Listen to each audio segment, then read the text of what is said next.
What's up, Adam? How you doing?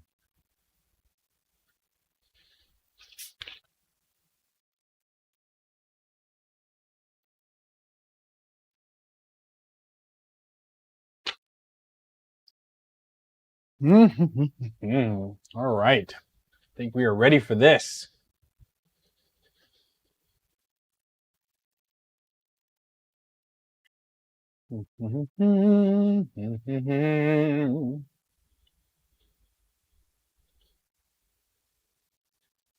Hey, Vince. Ryan, what's up?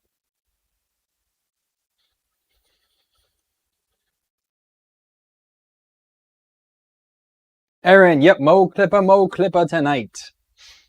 We're doing it to MegaTron. Alexi, how you doing?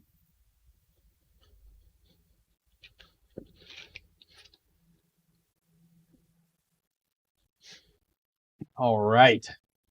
Well, we've got lots to do, so I'm going to go ahead and dive straight into it. What we're doing tonight is we are going to try and get Klipper installed on MegaTron. Now, this one is running a Raspberry 3B Plus, and it can do camera, which is cool because eventually I will be putting a camera on this machine once I get one in, and we will be able to get some nice time lapses off of it.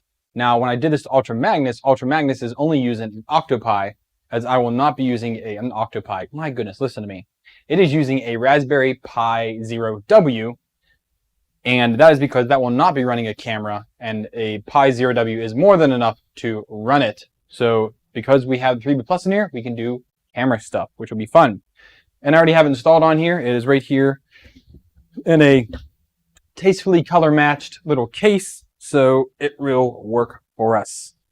I already have my power ready for that. So we're starting this from scratch. So if anybody wants to know how to do this, you can start watching now, and hopefully I don't screw it up too much. Let's switch over to here. All right, so I already have WinDisk32 Imager up, and we're going to be using Fluid Pi again for this. Because that one is what everyone told me to do. So, and that's what I put on Ultra Magnus, and I'll be able to monitor both of those from the same thing. So I've already downloaded the image. The last one I just downloaded like a few days ago, so I'm just going to use that one again. And I already have in an 8 gig micro SD card, which is the H drive. I'm going to go ahead and write to it and let that image build on there. That takes just a minute to run, so we're going to let that go. Greg, I'm tuning pressure advance and input shaper on my second switch wire. Yeah, I did do the pressure advance and input shaper again. I did both twice on Ultra Magnus, and that worked out pretty well so far. I need to tune the extrusion multiplier still on that machine, but I did do E-steps again. But once I do that, then I'll probably redo both of those again just to make sure we can get it perfectly tuned in, because I think that is the one issue with that machine, that the extrusion multiplier is a little high on it, I think. Hey Jim, how you doing? Nope, Ryan, still not Pepsi sponsored. I'd try my best. Maybe we could try with Pepperidge Farm and some pretzel goldfish.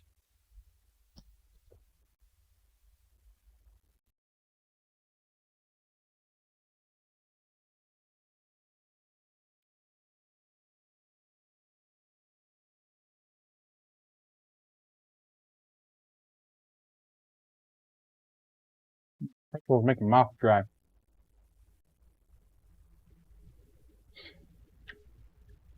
Oh, all right, Matthew. Awesome design, awesome build. Is it my own design? Yes, it is. Well, it's mine and Aaron's. So Aaron is here. Aaron's one of my mods. I set out a challenge last summer. I think it was May or June. I challenged Aaron to help me design a 3D printer for 2020 that is kind of like a bear, and do it in 1 week. We started on Sunday night. We finished for Friday night's stream. We designed everything and printed all the parts. It was fantastic. So we have that done, and that is what we're now calling MegaTron. This is a full 2020 build. You can also use 2040. I did end up using 2040 and the front and the back, kind of like the Bear does, but you don't have to. And we used a Folgertech 2020 i3 3D printer for the frame and motors and everything when I originally built it. So if you look at the original live stream, that's what it was. M14, it was a speed design and a speed build because I built it in what, one night, maybe 2 nights. And then LDO stepped in and said they would sponsor the build, and they made me some custom length integrated lead screw motors, and they give me LDO motors for everything to include an LDO screen, which is a little dirty. I do need to wipe that off real quick. I have toddlers that like to come in and finger up the screen. Because why not?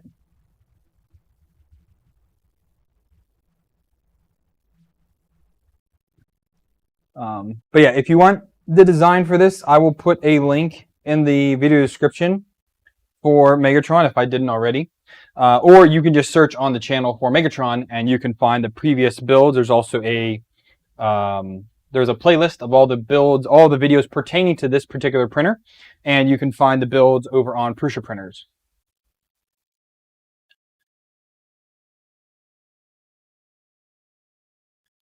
This right here is WinDisk Imager, so this is writing the Fluid Pi image to my USB stick, my 8 gig micro SD card, and then I have, this is the Fluid Pi directions on how to run it. So I have it up so that I remember all the commands because I'm not a wizard with Raspberry Pi. So yeah. And I did go ahead and copy my printer.cfg from Ultra Magnus. We're going to be using that as a base for MegaTron because I think it'll be all right. Not quite sure like the auto bed leveling and stuff will be right off the bat, so we're just going to have to kind of play with that and on the printer and see if we can get everything to work properly with it. Make sure my little camera here is set up for when we go to do the work on it. Okay. Yeah, a Core X in a week, that would be impressive and brutal. Everybody, what did I design on for build space? So the way that I wanted this to be is we designed it in order to fit a Prusa Mark 52 bed. So as you can see, I have a Prusa flex sheet on here already because I have it already on. I was getting ready to build the Bear before I built this, and I have the Mark 3S and the Mark 3S clone. So I have a lot of these build sheets, and for me, it was a, why not use the same size bed as those printers and not have another different like print bed. I'd rather have something more common so I can have more sheets that are in common and then kind of go from there. So right, successful, awesome. Wait, is this the dude that made Kadru? Are you the dude that did this? This is your name. Holy heck, what is up, dude? I got the guy that made this. That's pretty awesome. All right. Well, welcome to the stream.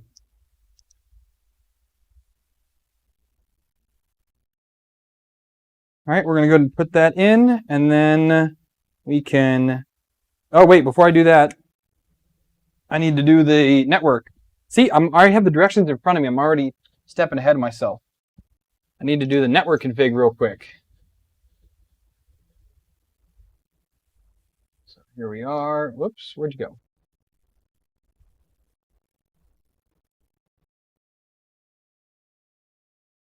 Fluid Pi WPA. All right, I'm not gonna let you guys see this. SSID.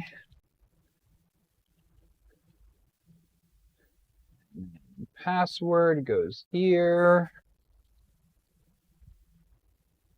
Okay. Oh, wait. Don't say that. Well, I added that in Notepad instead of Notepad++. Edit Notepad++. There we go. Now we can do it. All right. That one. Password. Do. Okay. Save that. Saved. Double check it. Yep. All right. No. Okay. Now we can go ahead and this in. Give it the power. And give it a minute to boot up.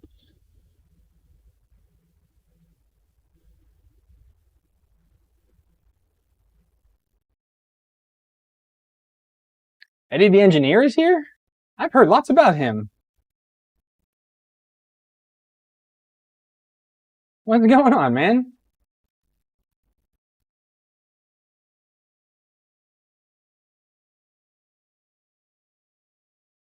Maybe I should put like buzzwords like Volron and Klipper in more of my stream titles, and maybe we can bait some more people in here.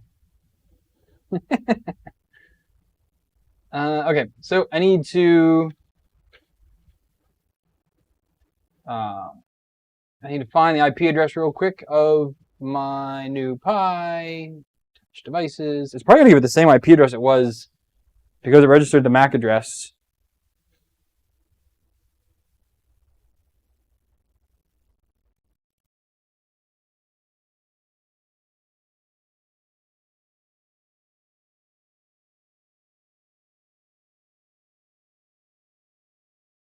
Not. Oh, I need to use a real power supply for this because it's 3B plus. So 1 second here. Let me find where I put that other power supply at. I think it's down here. It's in my power supply bin. I forgot USB is not enough to power a 3B plus. That's not it. That's not it. That's not it. That's not it.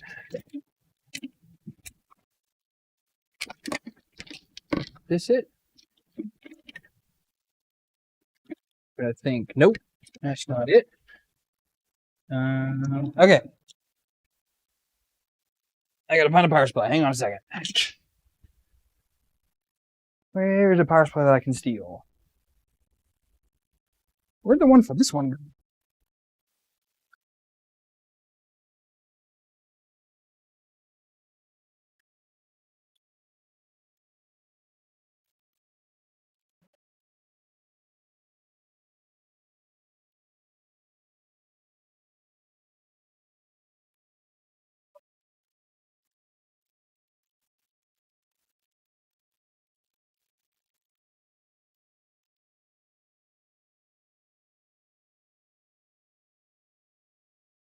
Now we should be able to power this up.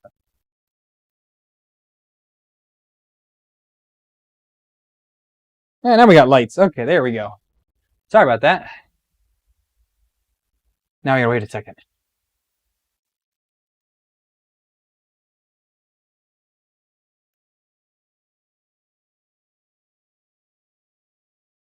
What are we doing here?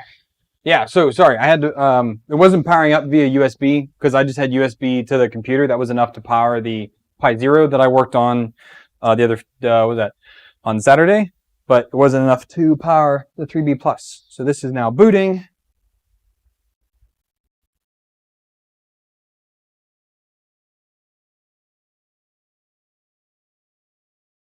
See if we can pull up PuTTY. Fluid pi dot local.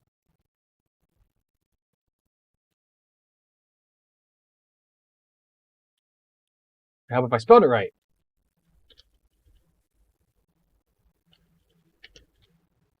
There's 2 D's in fluid.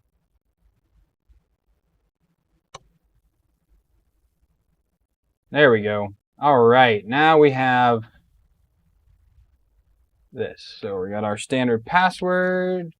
Oops, that was wrong. Restart, restart. Duplicate session. Kill that one. Yep. Okay. Pi. Raspberry.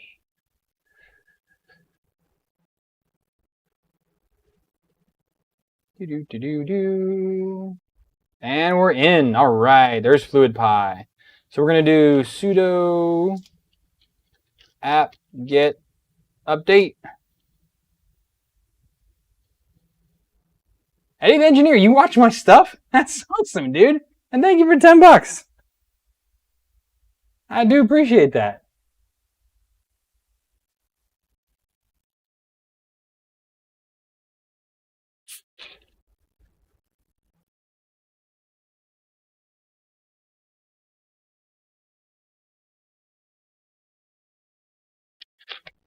Well, I'm just going to do the update. I'm going to go through the config because again, the whole thing with me doing this is to do this so others can do what I do.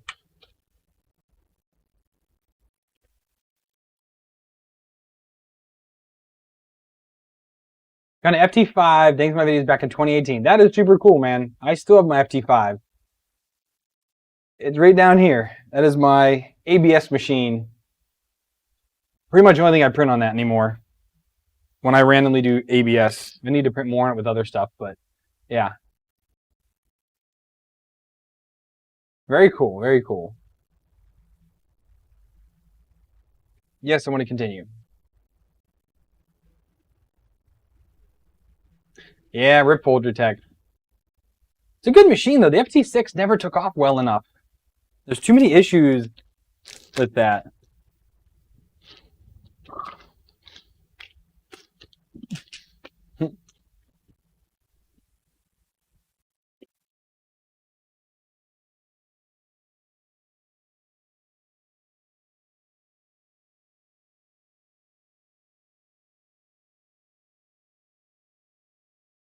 All right, so we're just waiting for this to do the upgrade, and then we're going to go into the config.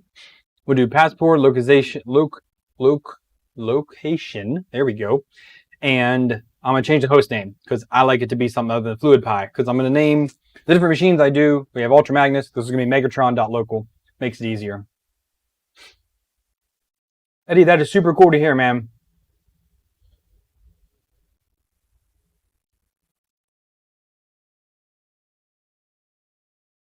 This update, I think, only took a few minutes when I did this the other day on Ultra Magnus.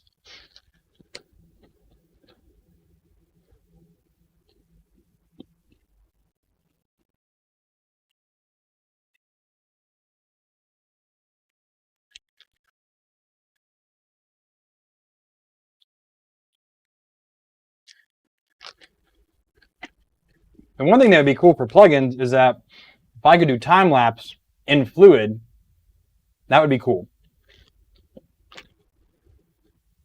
Like if you could integrate Octolapse into Fluid, that would be the stuff right there.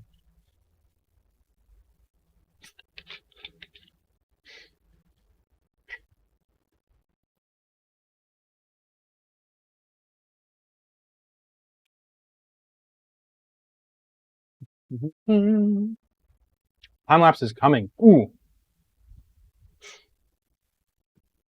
Cadro, you should join the Discord down below and let us know first because we'll all test it for you. You got a couple of Klipper, what do I call you guys? Fiends, addicts, I don't know. A lot of Klipper people. That's why I'm trying it. All right, that's done. Awesome, dude. Take your time. We all got kids here. The Klipper cult. There we go.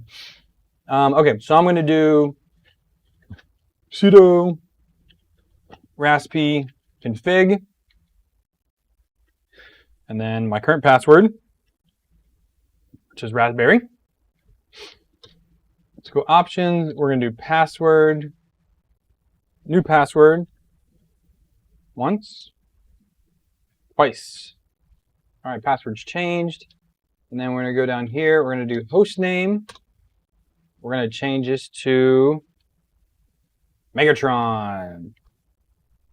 And then we're going to do, with it? No, it's not display. Where is it at?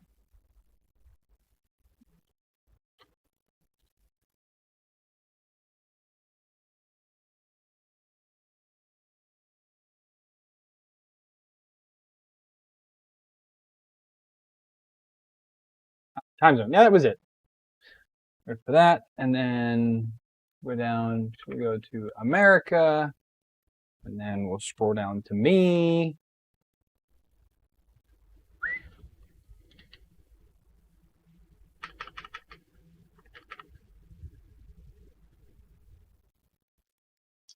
And then finish. Reboot.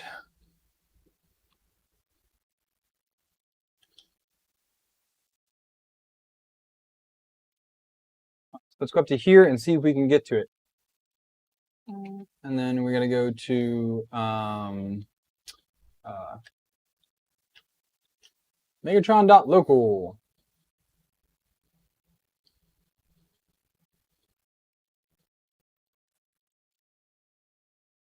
Maybe we don't need this.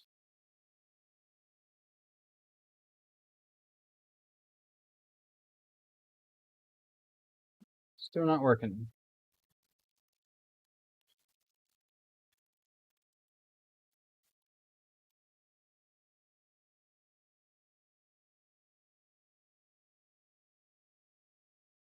All right, we're rebooting now. It's back to putty.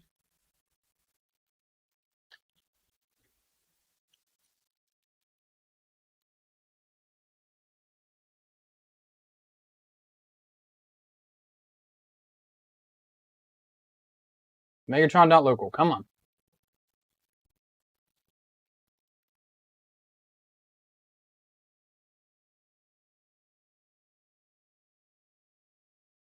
Come on, you can do it.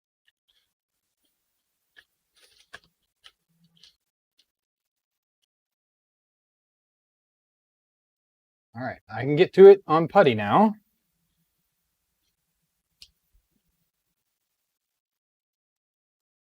And we get to the web interface.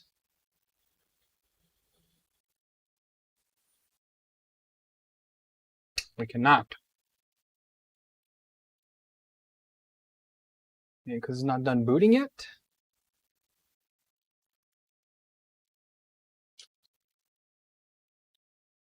Doesn't matter. It doesn't.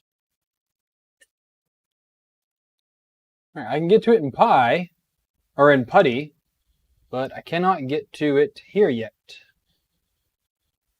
All right, so what are we missing here? I'm going to try HTTP instead of S. Maybe that's what it was. Yeah, that's what it was. I was HTTPS. Whoops. All right, so now we're in. No, that was my fault. I was using HTTPS instead of HTTP. So that was my bad. Okay, so here we have it. And I'm going to go ahead and double check here. Okay, so it's going to error about the missing config. Yep, I know that. So I'm going to need to do the, actually I can upload. I can upload desktop. No, it's in downloads, isn't it? No, I put it on the desktop, I thought. No, it's in downloads.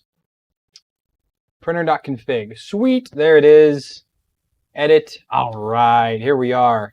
So again, this is the, let me move myself over here a little bit.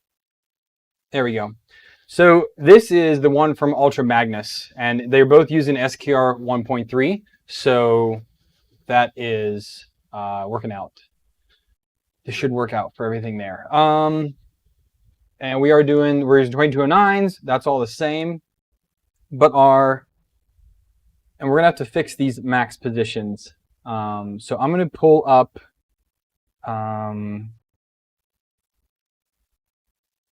Visual Studio, and I'm gonna pull up MegaTron because we're gonna use some of this information in here for that one. So we're like min, max, things like that. We're gonna pull into here. I also do need to change the, no, don't say the changes there. Temp sensors 5, okay, that should be fine on that one. What else do I want to change? Oh, we'll pull PID over, stuff like that. Okay, so I'm going to move this over here. Well, hopefully I can still see chat. Okay.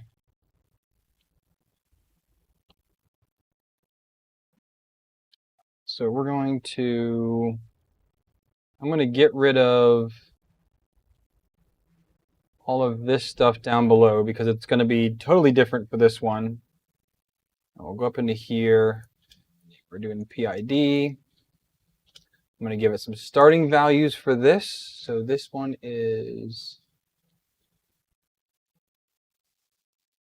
yeah, this is for that. So 34.97, 3.4, and 94.39. Okay.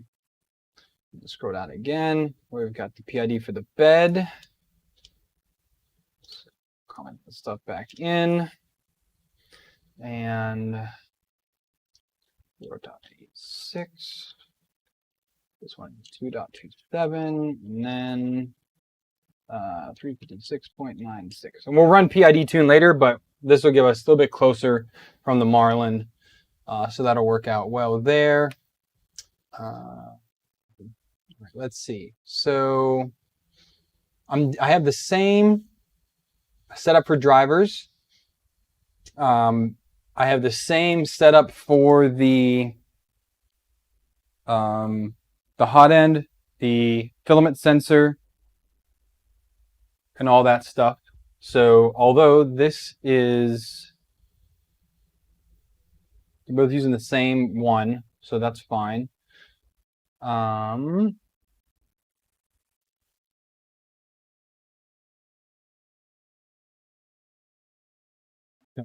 So yeah, we're gonna leave that the same there. What I want to do is we're gonna comment out input shaper for now so that we don't have that messing with anything.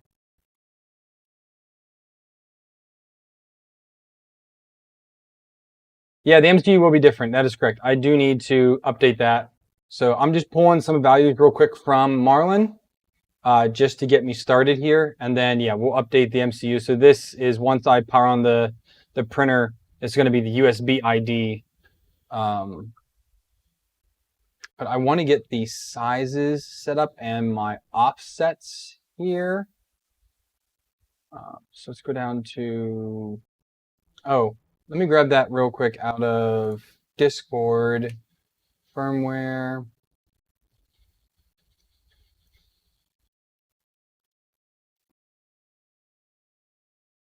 Paste. So this should work, right, Aaron, with these, because I have the everything in here is still defined. So for the 2004 smart controller, that should work out. Let me know if that does not. And then probe, we need to do this. So X is 24.5, Y is 2, and Z, we're going to start it out as negative 1.3 because that's what it is on here. We definitely can go a little faster on the probe at this machine. That'll be nice. Our safe Z home. So center of this is 250, so 125 on X, and it's 210 on the Y, so 105.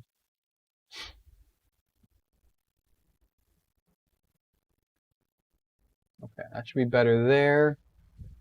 Let's go back to the top, see what we need to change here. Okay, so X max, we're just going to set this to 250.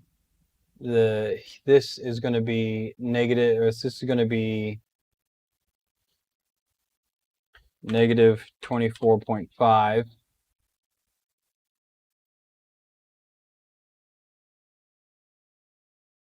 Or wait. Yeah, 250. Negative 24.5. And this is going to be negative 24.5.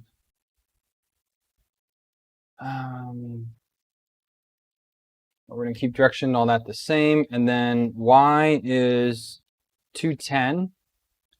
And this is going to be -2 and -2. So I'm just inverting the way those are. So that would give me the, or no, that's not right. That's not right. So we're just going to have to keep this at 0 and 0. I'll have to figure these out. I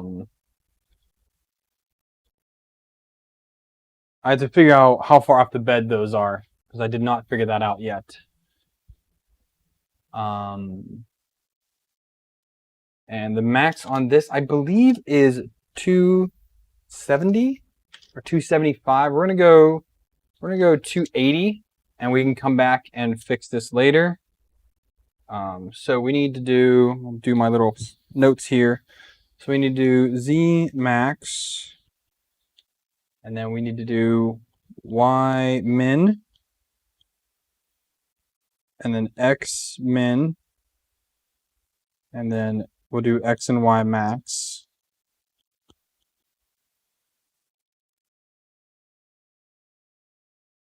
We'll figure all those out once we connect and boot up. Oh, home offset. Ooh, that's what it is. Ah, here it is. X min position. Thank you, Ryan. Thank you for reminding me of that. So X min is going to be -4 and -4 here. And then the end stop here is -16 on Y. X max is 260. Y max is 226.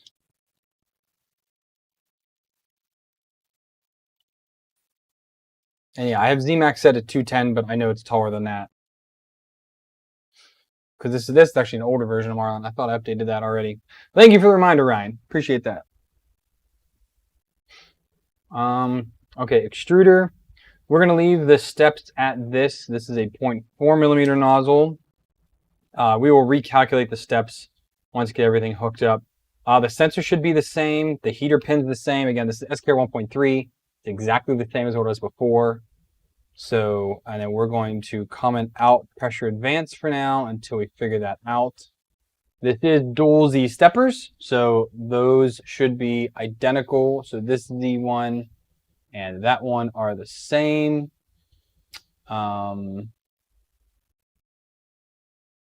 Okay, heater bed is again the same, although this might be different. What is the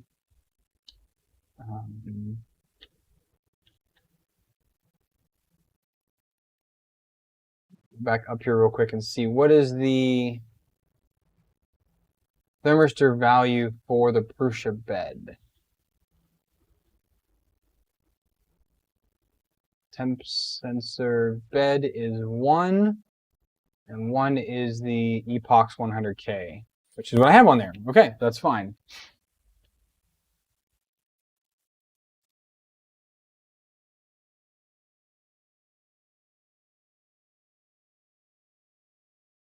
Okay, and then the fan pin is set. Then we have the nozzle fan set. Okay.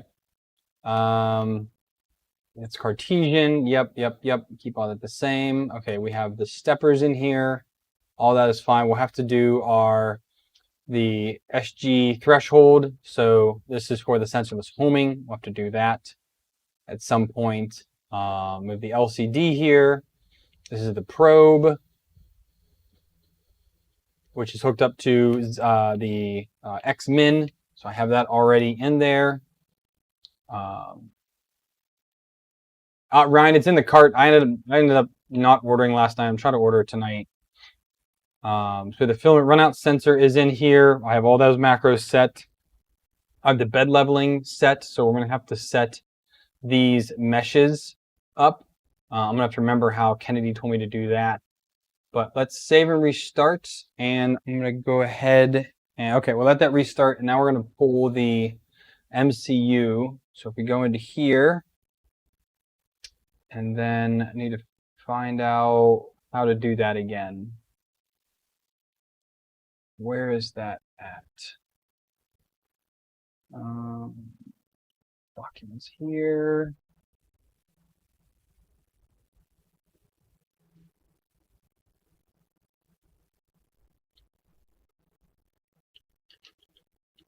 I need to find out how to find the MCU again. It's not there either. What's the command for the MCU?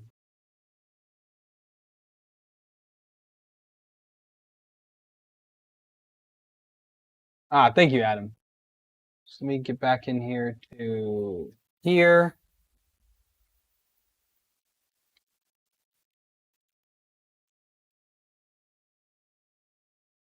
Make menu config. What are you talking about, Ryan?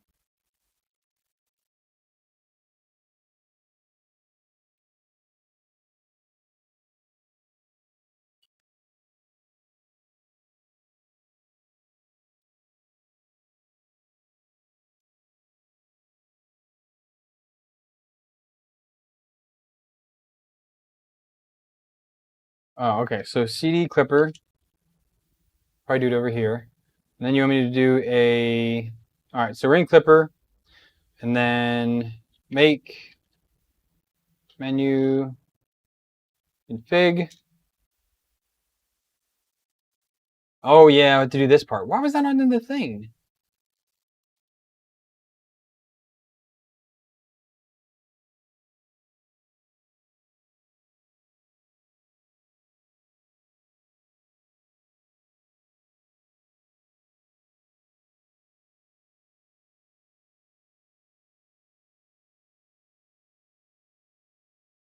I followed those steps before, but where is that at in here?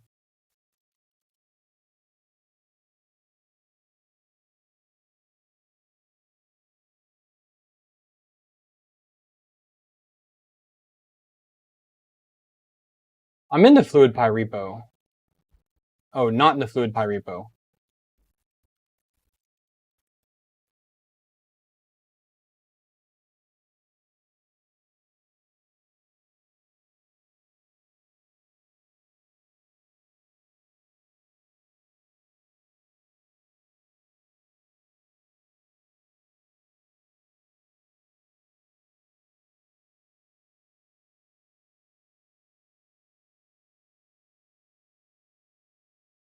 Either way, I'll go off of this. So supposed to do that.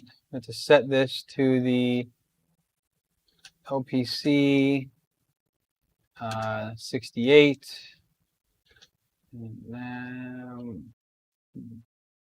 Thank you, Aaron.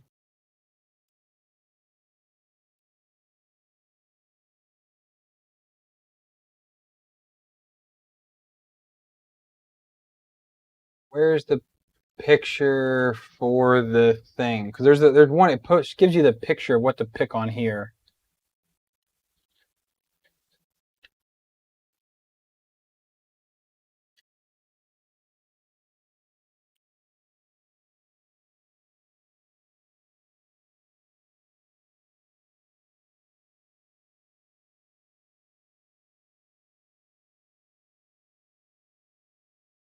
That do the custom set pulse duration as well? Or no? I'm good to exit. Okay. All right. So save config. Yes.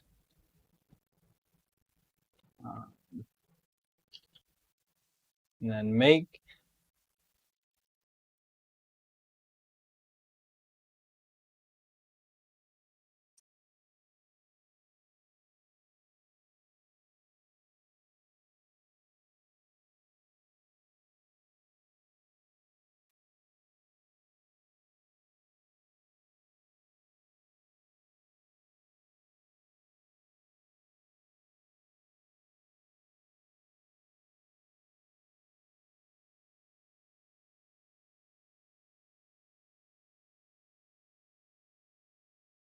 Now we have to do the ls thing here. Copy that.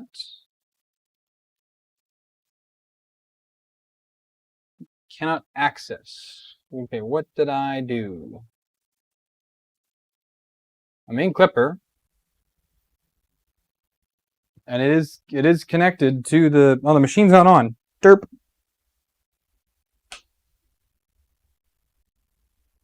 Let me just power that on real quick.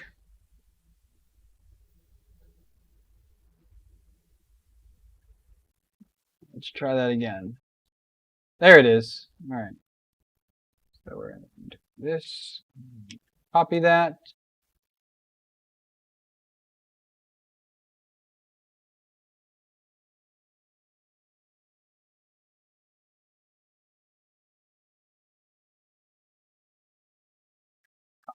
Why didn't you copy?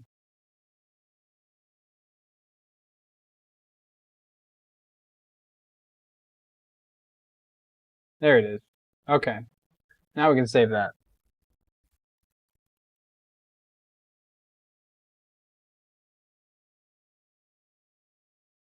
Yeah, I know. I haven't done that part of the thing yet.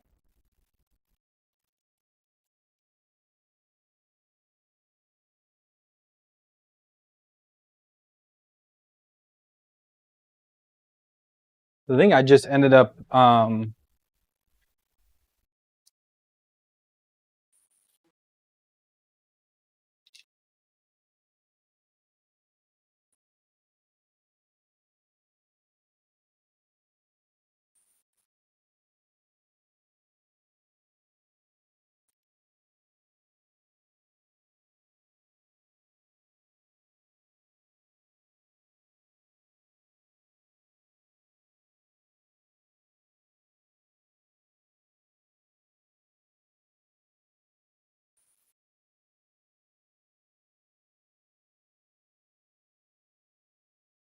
confused now. I should be able to just use Notepad and grab the firmware off of there, right?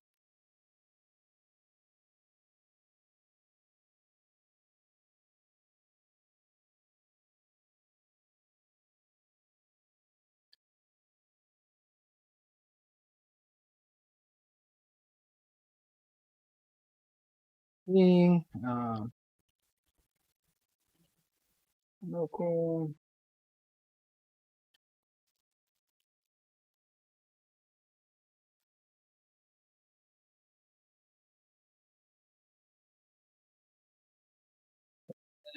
And then we're going to connect to MegaTron. Yep. Okay, so then it's under what? Klipper, you said?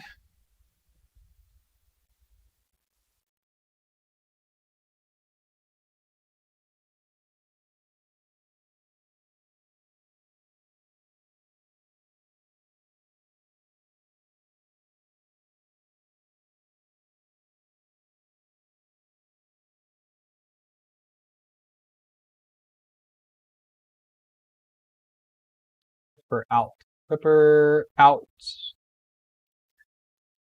Klipper.bin. We can download this. Oh, no, we need to do this. We need to do save file as, and then we're put this on the, let's put it in documents for now, I guess, so it's out of the way. And that's called just firmware.bin, save it as.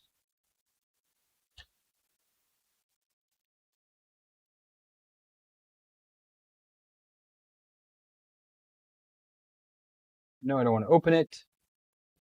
All right, so now I can take the micro SD card.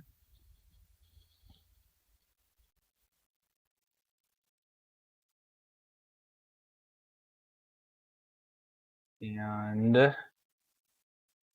so we're just going to do, I call this firmware.marlin.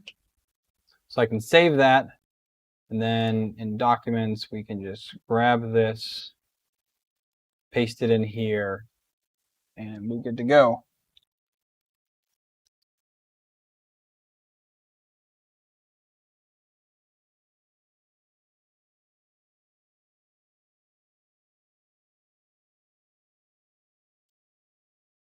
Boot it up. Back into here.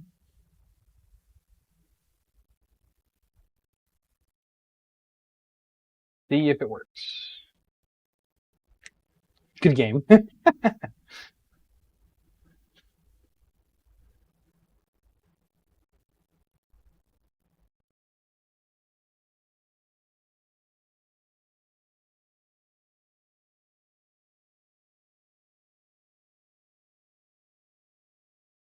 Oh, I need to get it again? Oh, okay.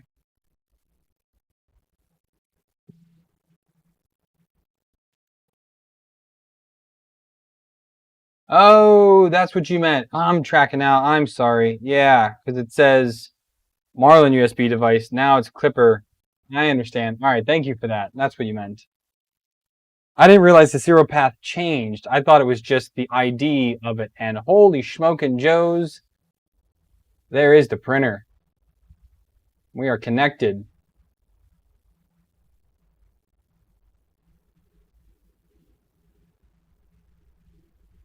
That Holmes. Why Holmes? Let's do home all.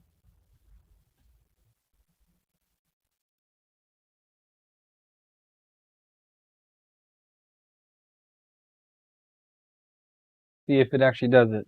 Why is my camera all like crooked and stuff here?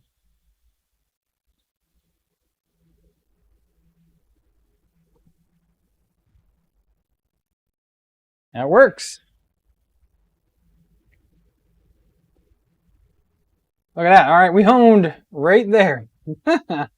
That's not too bad at all.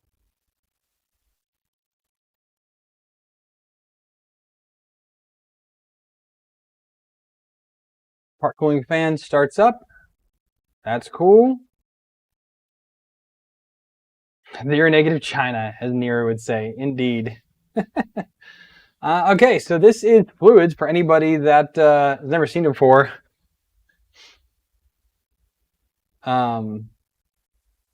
So we still need to configure a bunch of stuff here. So we need to figure out the, well, I guess we already have the min and max there. I guess I need to do the bed mesh. We need to figure this out. So if 24, so if we do this as 25 on the X, and then Y, the minimum can be 10. Or do 15.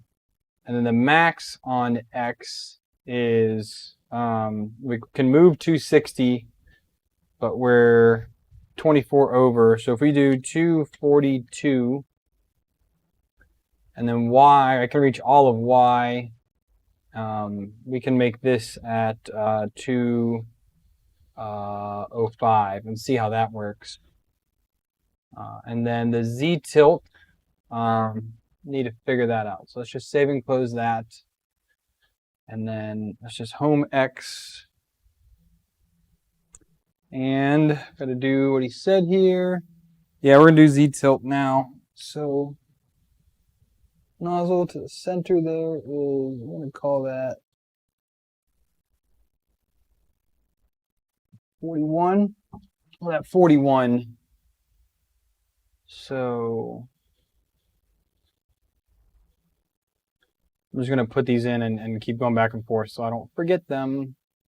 So that's gonna be negative 41. And then save that. And then we're going to take X over.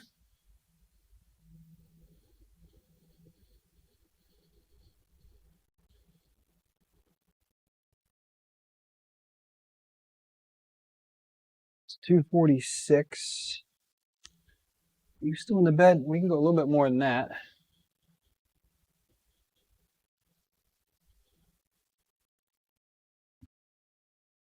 It's 251. And that's off the bed. So let's go back one. What are we at now?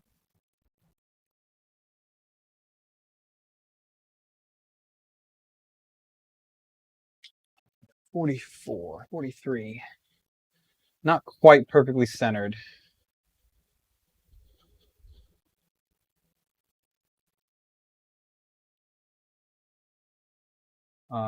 So that's going to be, if I say 43, so it's 293 for that one. And then how far is the nozzle?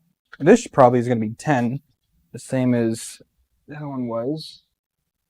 So we put this here.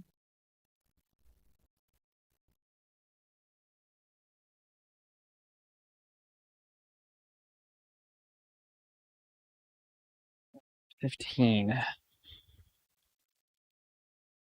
And the Y for that. So 15 and 15. Okay, and then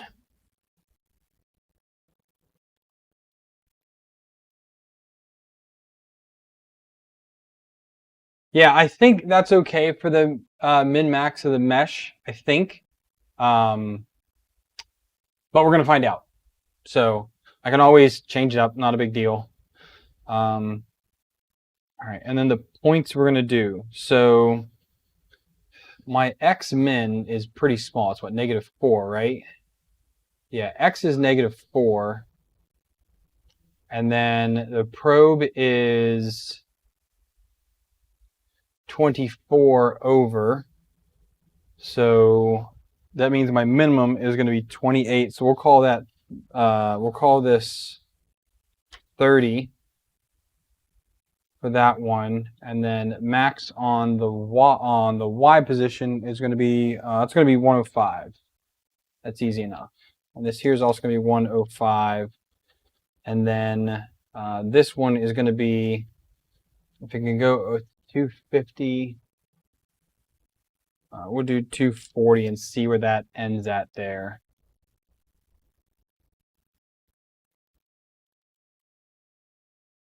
See if that works at all. I can take these out because I don't have any LEDs in this one.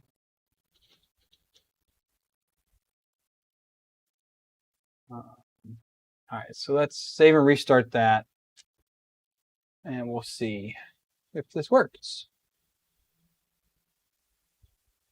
So let's home all.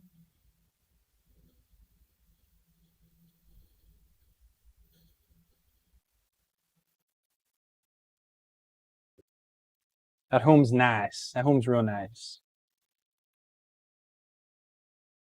Well, Adam, it's like after the first time I ever did Marlin, I got better at it after that, you know. All right, now we're going to run G32. We're going to see what happens.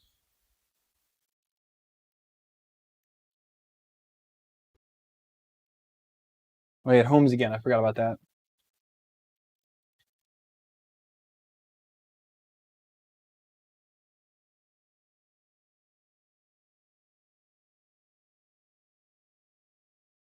Okay, that's way too far over.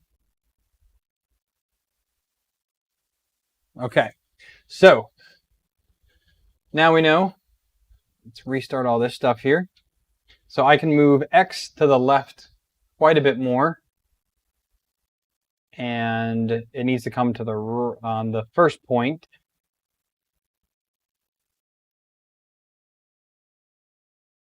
Let's see, where are we at here? Details, points, 30. That was way over. I'm going to call this 0. Or we could even do, -2, because that's as far as it can go. So that's fine there. But then 240 was too far over.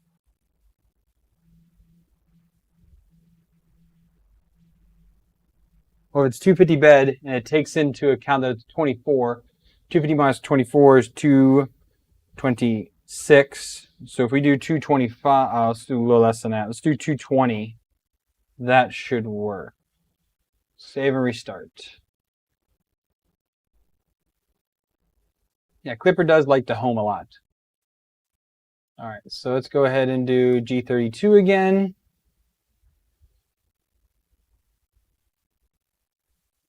Home is where Klipper is. That's a good shirt.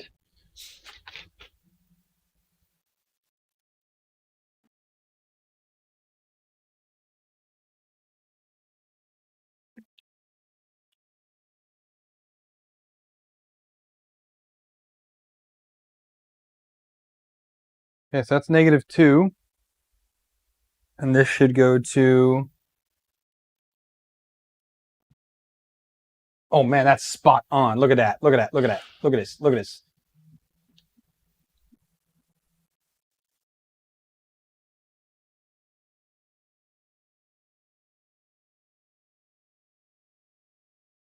Man, that's quick. I only had to do it twice. And then it worked. Why are you focused on the printer? Stupid camera.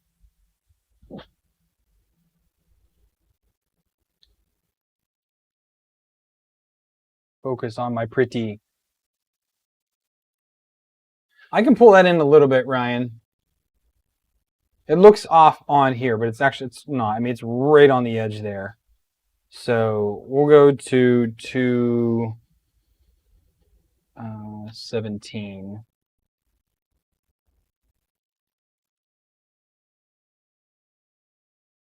Well, I can't because it's it can only go over so far. I mean, it's already that far over. So if we do save and close, let's do G1 X minus 2.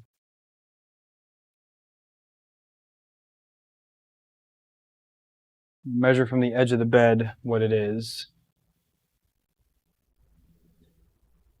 So from the edge of the bed, that is about 27 millimeters in. And then what was the other point I said? 224. So G1X 224.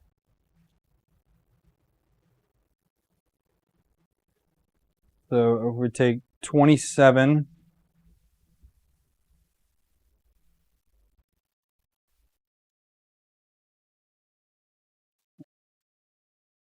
Right now we're pretty much like on the edge. So I just need to subtract, I guess, 27 off of there. So make that what, 200 then, I guess?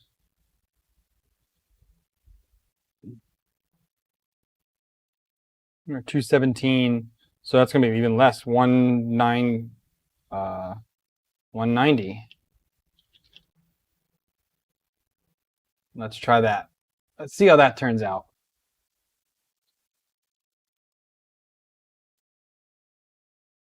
So G32.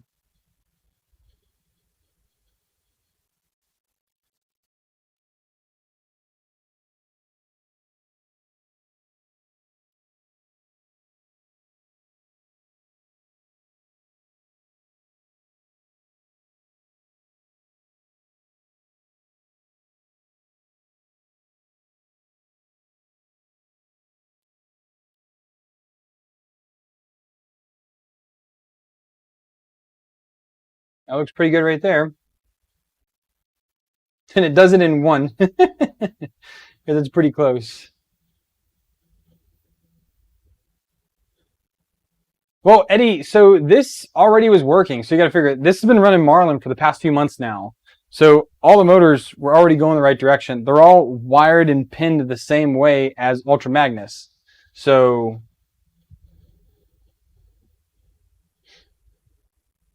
my homing is too far over to the right as well. What do you mean my homing is too far to the right? Homing is exactly where it should be, at the point.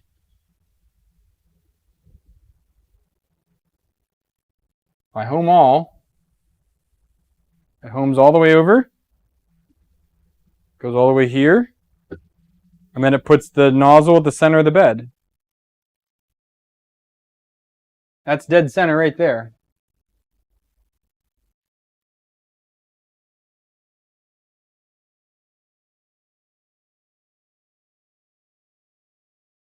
No, the probe should not be dead. The probe should not be centered. The probe is not the center. It's the, when you home, it takes into account the offset, which puts this in the middle.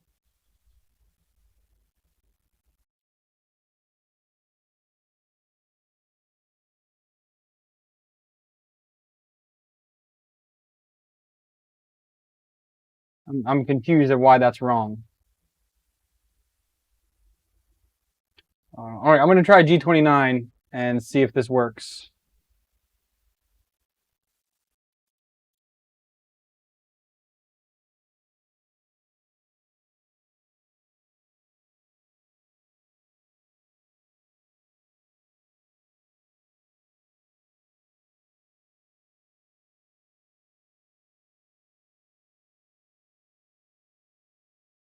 A little close on that edge.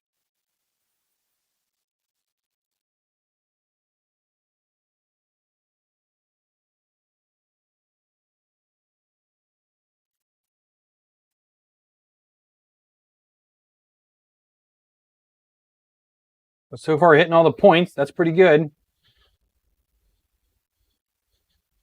So you can see here, it's hitting everything that it should be.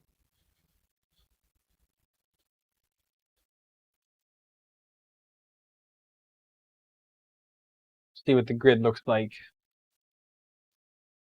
Sorry, my camera's crooked here. It's not letting me straighten it out.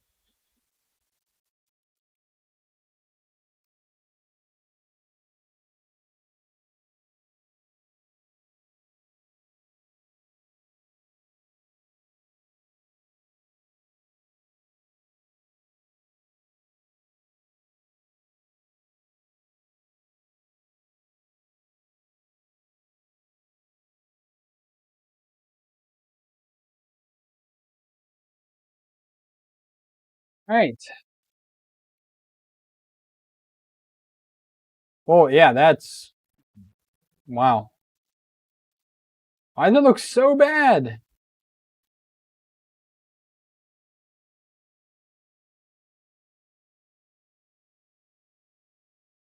But I do think the nozzle is interfering a little bit because it felt like the nozzle was actually touching. So I'm going to go ahead and lower the probe a little bit.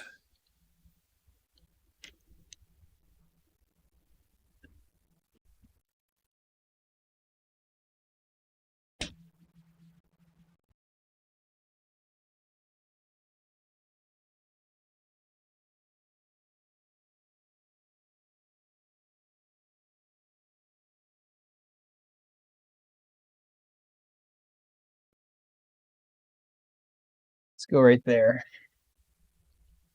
All right, let's see how that looks now. So let's home again.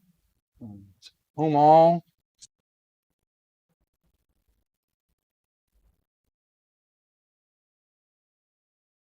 "3D print a taco. You should 3D print a taco truck."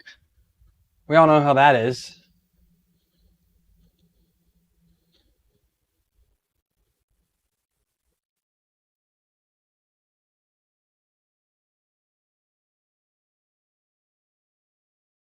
We're going to do G29 again.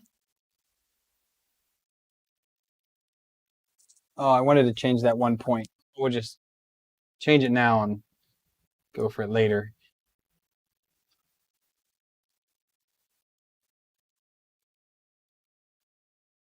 So I'm going to pull in this side a little bit.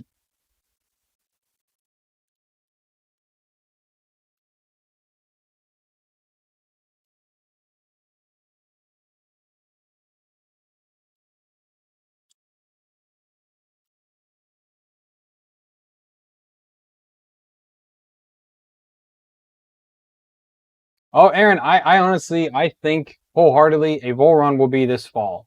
I really do think so.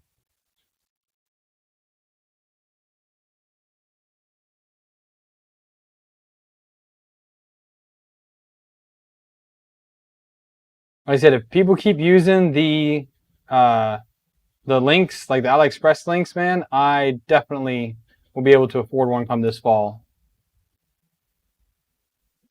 So like that might be like project one when I move.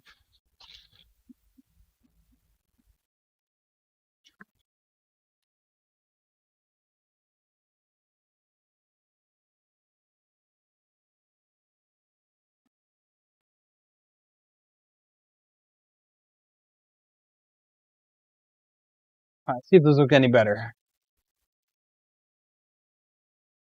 Man, why does it look so bad? 1.1 deviation.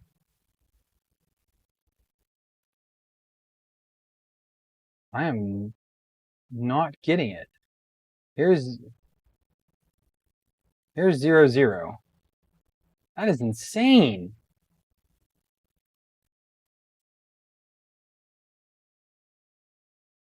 Could be probing a it very well could be. I mean, there's magnets all over the bottom of this bed. It's an MK52 bed.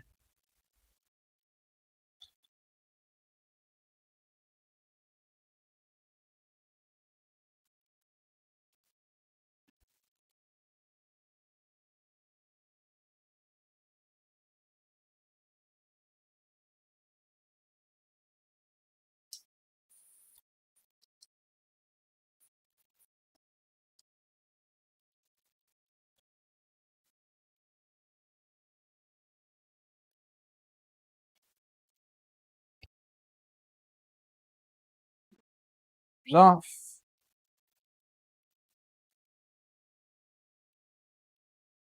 That was loose. Some of these are a little loose. Tighten this all back down again. All right, let's give this another go, because those were not 100% tight. And I'm going to go ahead and heat the bed up to temperature as well.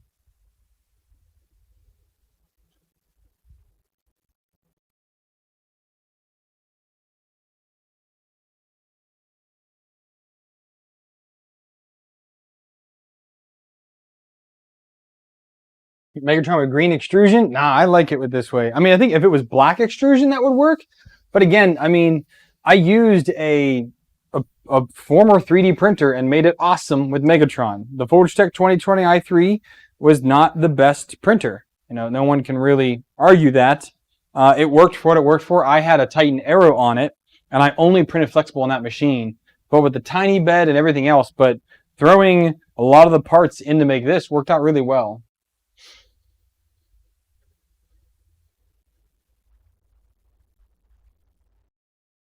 Eddie, I don't know how to do that. So just so you're aware.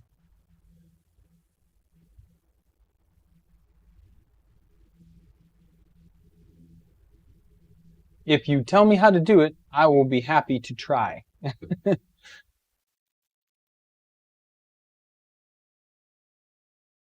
at that, even Ryan, building grapple from an old CTC printer. Very good. I'm all for recycling old printers to make something newer and more awesome. You kind of have to, though, because the way the technology is changing lately, you have to keep up with the times. And I mean, honestly, running like an Ender 3 these days is just goofy. So in the probe section, you can change samples to 1. All right, so let's go printer, config. All right, let's go down to my mesh. Where'd that go? Okay, so you want me to do, so probe count is 5 by 5.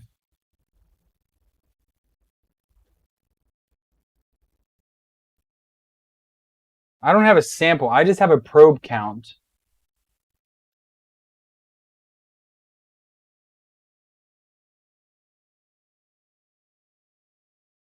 So I can just change probe. You want me to do 11 by 11?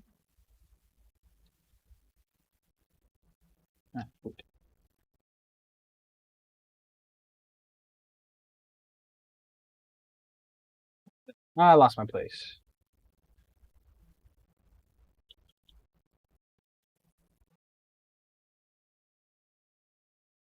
Oh, samples is in the probe section. Oh, shoot. I'm sorry. You're not even looking at what I'm looking at. Here we are. I'm sorry. So under probe, samples is 3. Well, Liam, welcome to MegaTron, the custom 3D printer that we're now running Klipper on. All of my new custom builds all named after Transformers. Okay, so just change this to 1. And then should I change the probe count from 5 by 5, or should I do 11 by 11 again, like you said?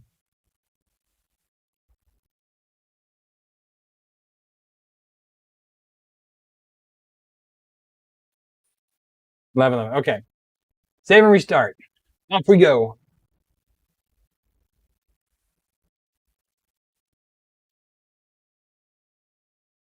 It won't take a few minutes. It will take a minute, though. This sucker's pretty fast. Let's home again here real quick. Where am I at? Where am I at? Where am I at? Home.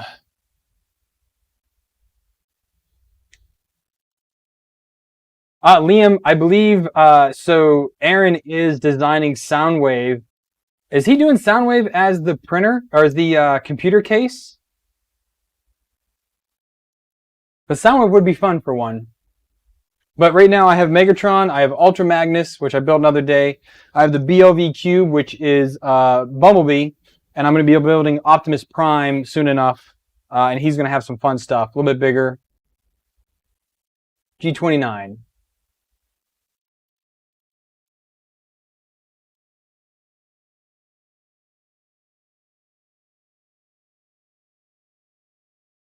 That's running now, so we'll let that go. Yeah, so Optimus Prime is going to be larger. It's going to have about 380, I think, on the Z, because I have some 400 mil lead screws. It's actually like 350, I guess. But it's going to be using a Prusa bed, but much taller Z. And then it's going to run, I believe that one is going to run the Hemera that Brandon sent me. I think that's what that's going to go on. Or the Hemera might go on the Green Bear that I might do. I haven't decided a name for that build yet. But we'll see how that ends up turning out. Because I also have the Dragon and I have a few Mosquito hot ends knockoffs that I could put on MegaTron, which I'm debating on putting Mosquito on it instead.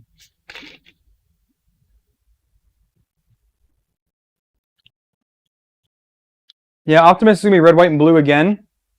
But I don't know how that color combination is going to go. I want to make it different than Ultra Magnus, because Ultra Magnus was also red, white, and blue. So we'll see. If you've got the BL Touch, you've got the power. I personally prefer inductive probes, but yes. I ended up putting a BL Touch on the BLV to combat that layer issue I was having with that one.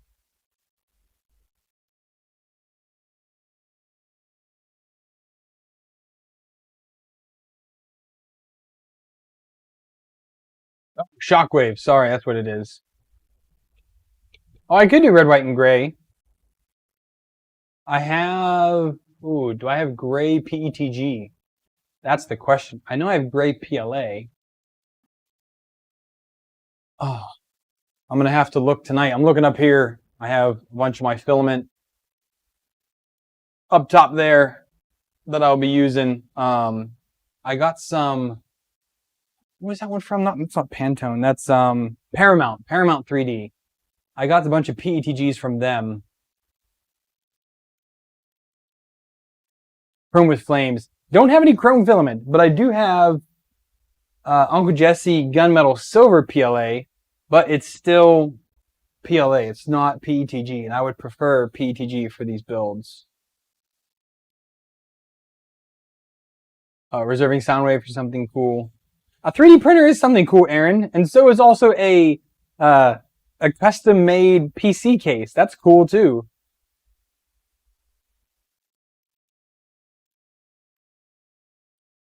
All right, it finished. Let's see what it looks like.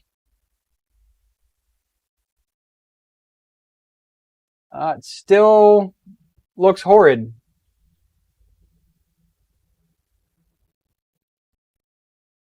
So this back left is low, it's saying, by a lot, and this front right is low by a lot.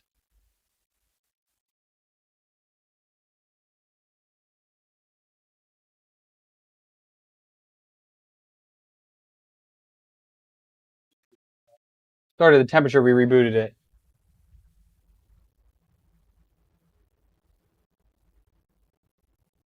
I mean, is it the Prusa bed? Is that bowed? Because on Ultra Magnus, with that plate, I'm getting a 0.3 millimeter variance. For this, I'm getting over a millimeter variance. 1.3 as a whole millimeter difference.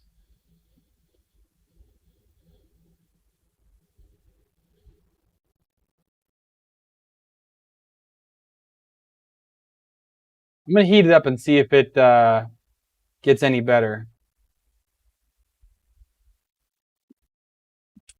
Let me get something straight here.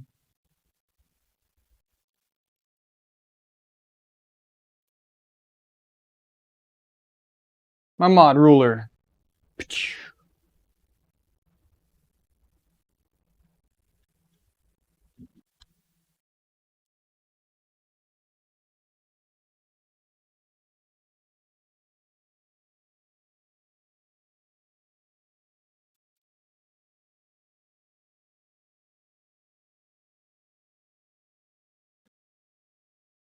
Turn my motors off real quick. Motors off.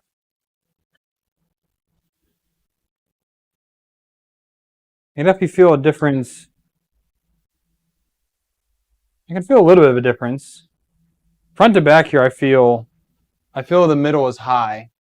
Let me change here for you. So right here, I definitely have some variance. The center is high there. Not as much here. But side to side, very little at all. Very little play. Nothing up front. Back here, just a little bit.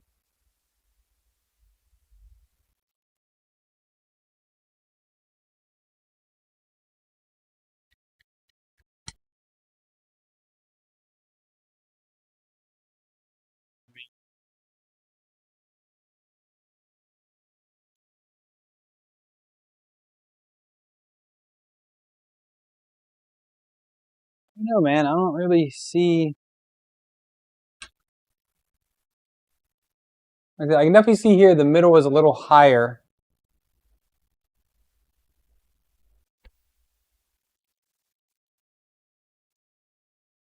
All the screws are tight.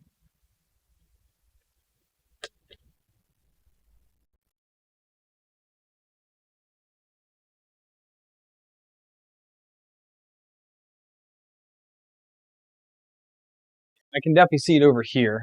This looks really high.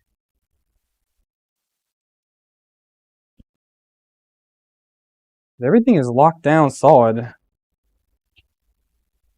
But I can definitely see that this back corner here is really low. Yeah, Eddie, so it is where it's where the Pinda probe normally is on the bare extruder. It's just I have a larger probe on there.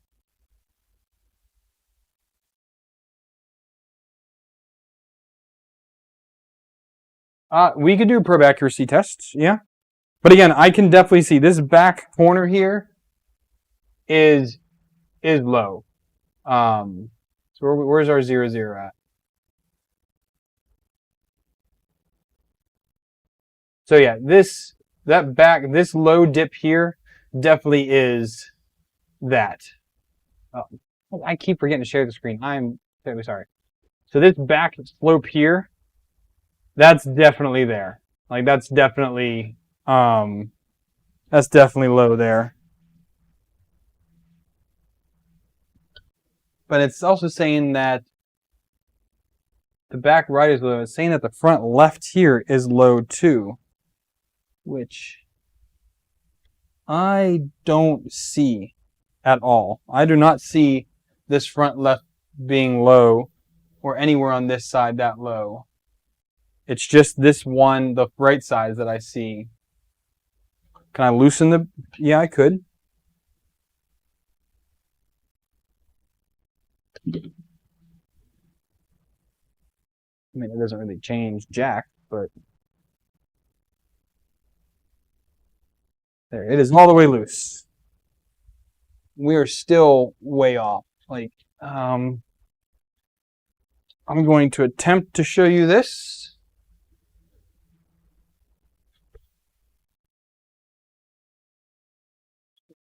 Right here.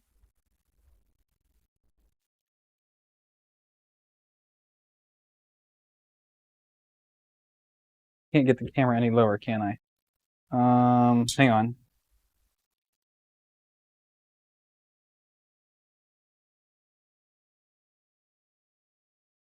Oops. Okay, I'm gonna have to hold that while I do this. So, see that? Oh, there you go. You can see it right there.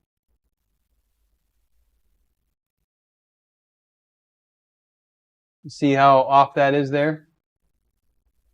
So the front is fine, but that back corner is super low.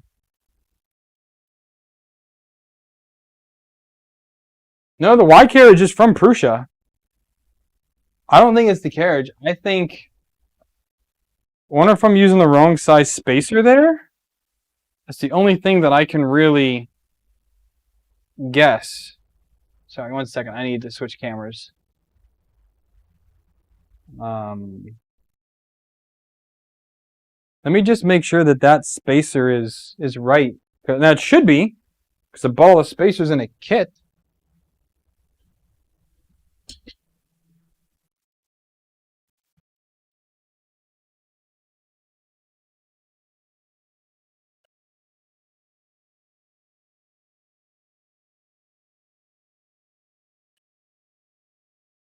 Yeah. Sure enough, that is definitely short. Because this was not a kit that I bought. This was something that this was something I just piecemealed together. So that being said, let's try and fix that. Wow, I've been printing on this thing for a while, and it's been like that. I never noticed.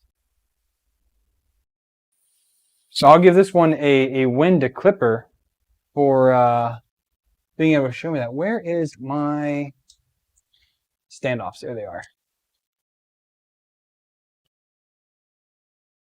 I think I'm just going to replace all of them just to make sure they are all standard. Yeah, I have a brand new set here that we're going to go ahead and use. So we're just gonna replace all of them. And I want to cool the bed down because it's hot.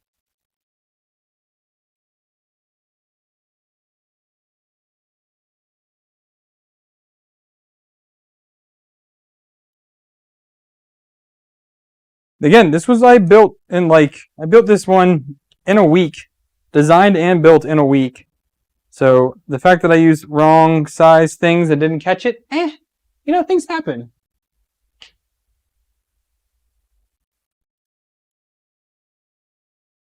Yeah, I'll measure the new ones, but I have a bag of brand new ones here that we're going to use. These I used were just what I had laying around because, again, I'm a hoarder and I keep everything. So I have a whole thing here of various size spacers, and I apparently grabbed some of the wrong ones. I also keep all set screws as well.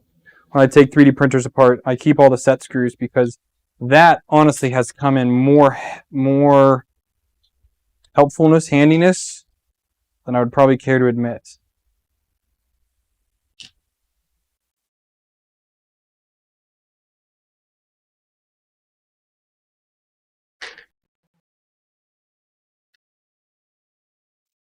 So we got the calipers.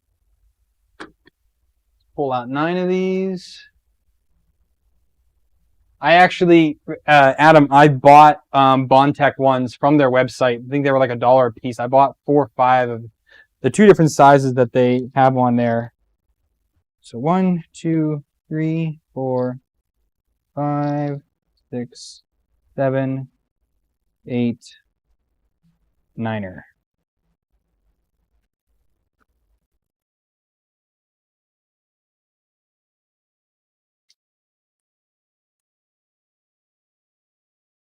Seven, 7, 7, 7, 7, 7, 6.99, 7. All right, so we're all good on these now. So now the fun part of lining all these up and getting them back on.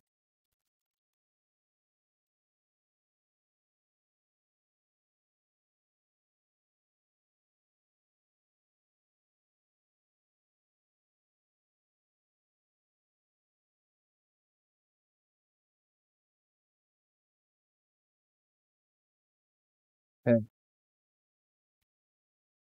This is going to be mundane. I'm sorry. This is going to be the non-very entertaining part of YouTube, or of a printer build, is the bed standoffs.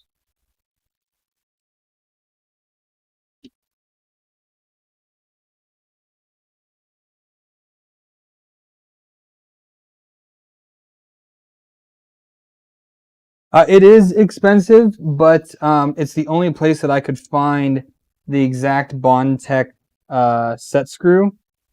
So, and again, I bought them as spares. So since I'm using them on so many printers, I figured it was worthwhile to do. And surprisingly, FiSec does not sell just the set screws for the gears, and nor does what's the big knockoff seller on Amazon? Was it Windstock, something like that? They do not have them either. And I've used their gears on a lot. I don't remember if this is Windstock or if this is FiSec on this printer. Oh, shoot.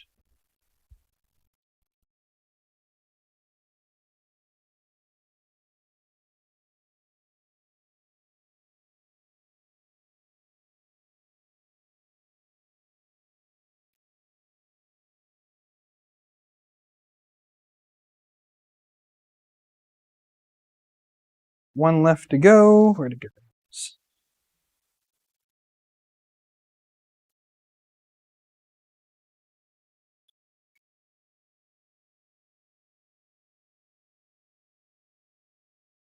Come on.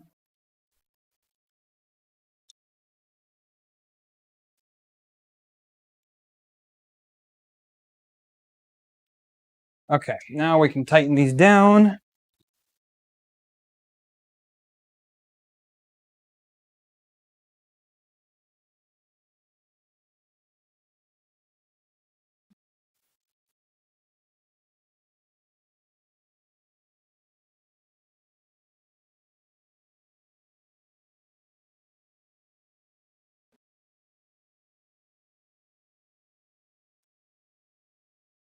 Five,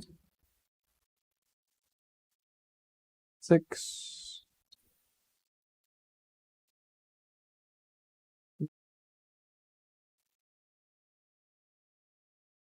8,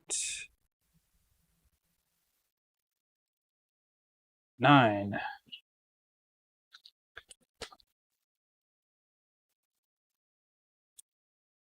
Okay. Give this another shot, shall we?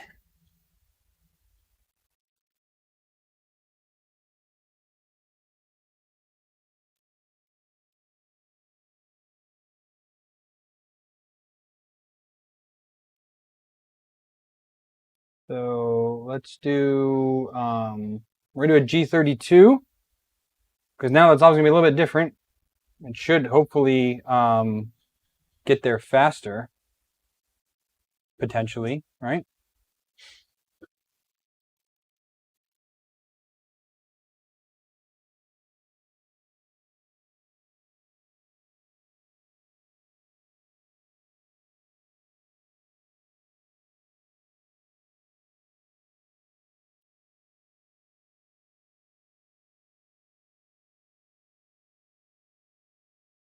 Bam, 0.03 is what it's at right now. Awesome. That's much better. All right, now we're going to go ahead and do a G29, and we're going to let this run.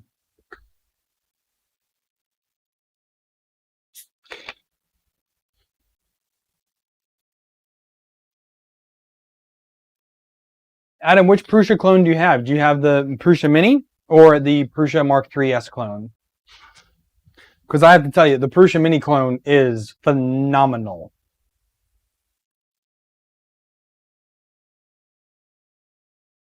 MK3S clone. Okay.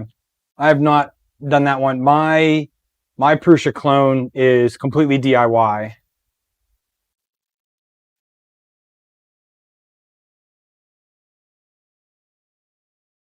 I'm a badass. Bed mesh speed 100. Case hit magnets in the future. That's a config for Prusa bed. I can do that now.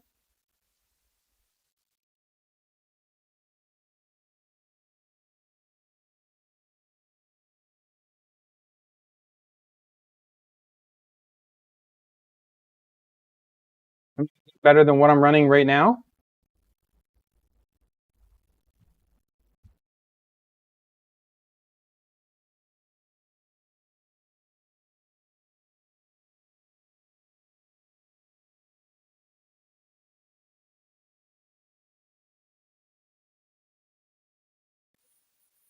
Jared CO1, what's up?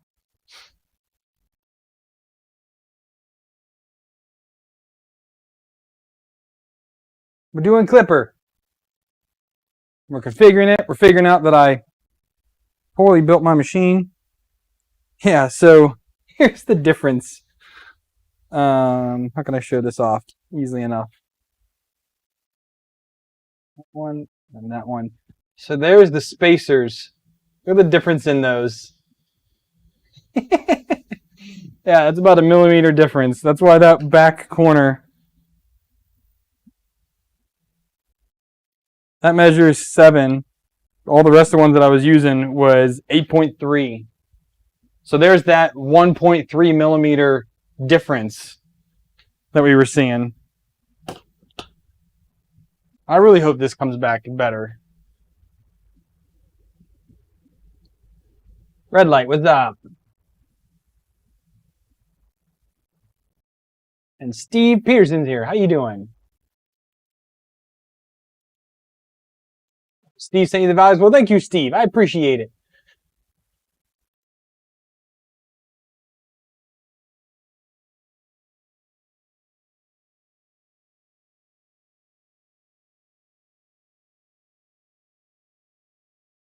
It's better. But we're still half a mil variance.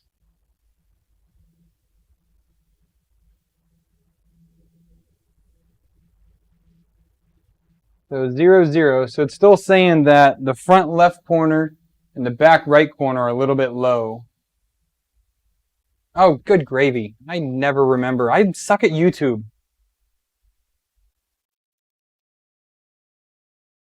So yeah, so it's still telling me that the front left and back right.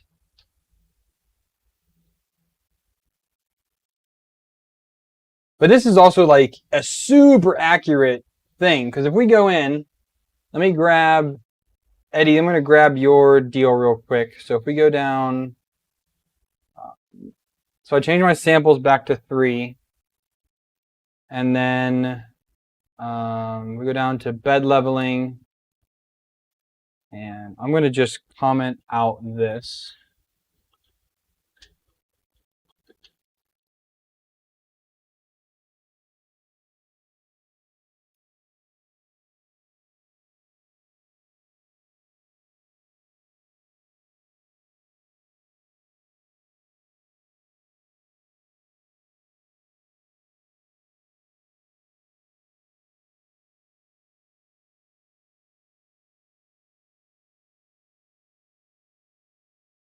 I'll leave the fade in, right?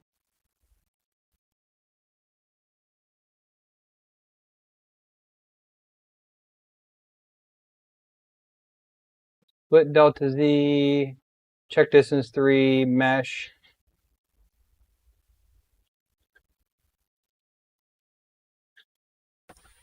Reference index. I can leave the rest of that stuff, right? Fade start, fade end, split delta, move check distance, relative reference index.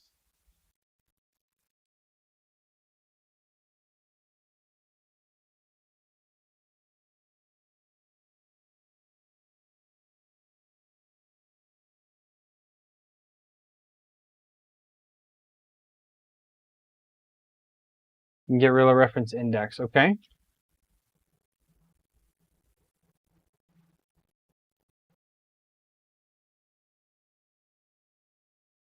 Save and restart. Let's see what happens. Oh, it doesn't like any of that.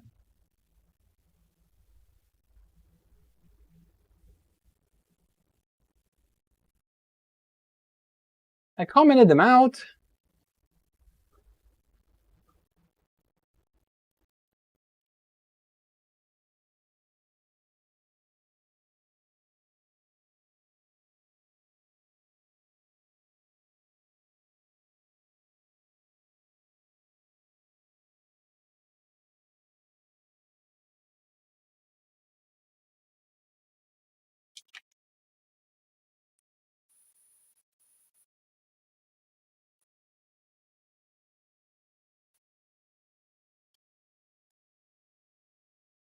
Try that. Oh, maybe it's because there's a space there.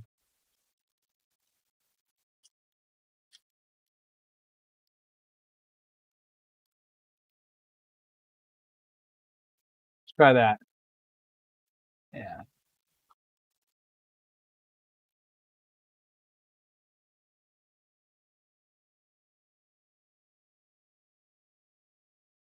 All right, so let's go ahead and home all.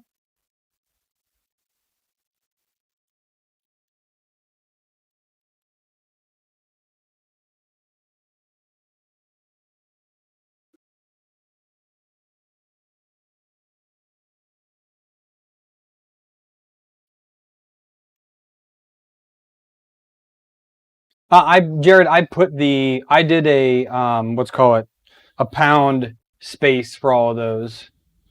All right, we're on G29 now.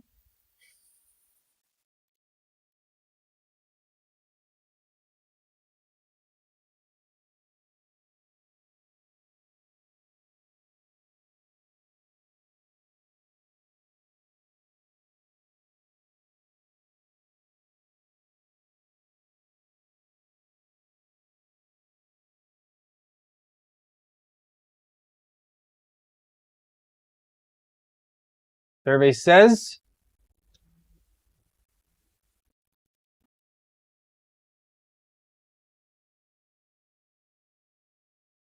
same.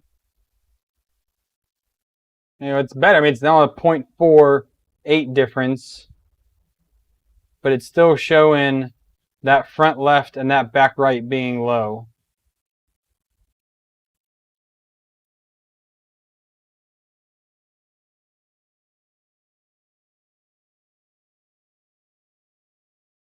We can try heating it up first.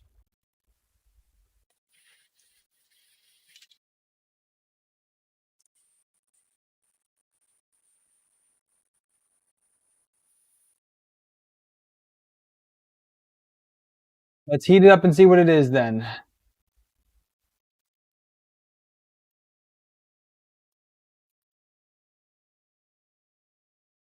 All right, we'll let it sit for a minute. All right.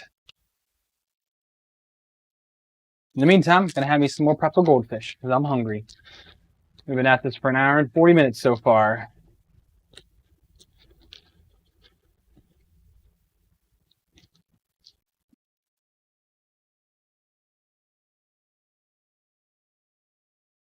Now, we want to check the configs though to see if anything else. I don't think that, Ryan. Pump the brakes on that.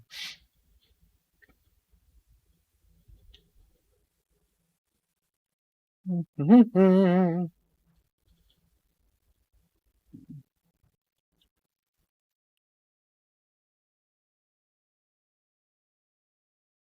going to go through some of my other dealios here and just verify that everything is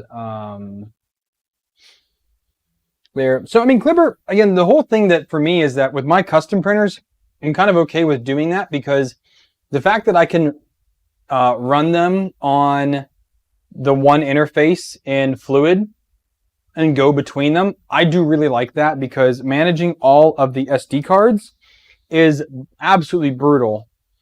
And also, I have toddlers in the house that love to steal my SD cards and either take them, hide them, or put them in different printers because they're jerks.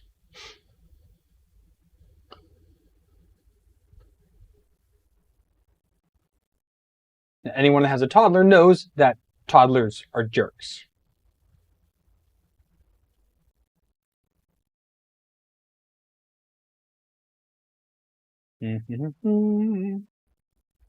Jerks for kids, yep.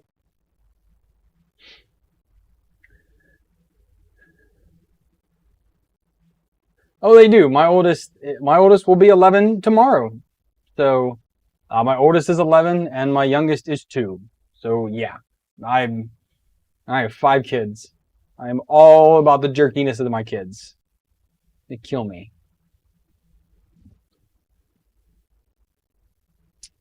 Okay, so again, I'm just kind of going through some of the macros here just to make sure everything looks okay.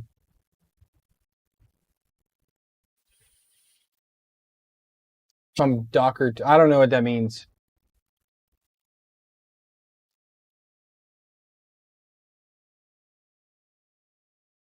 My kids barely acknowledge I can just buy something. See, my little ones, they come here in the office because it's cool, and they look at all the printers and stuff like that. So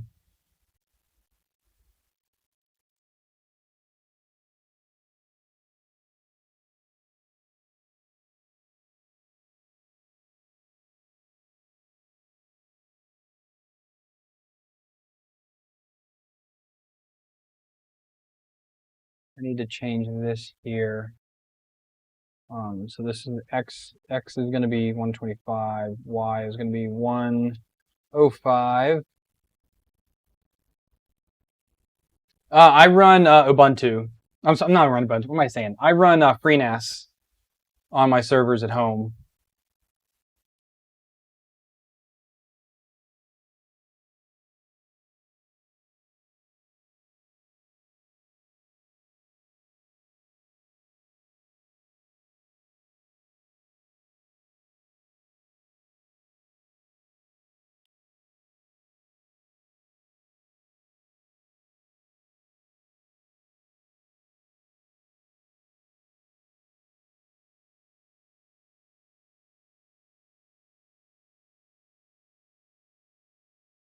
Well, Ryan, I have it right now. I probably will make a folder on the server for configs for these.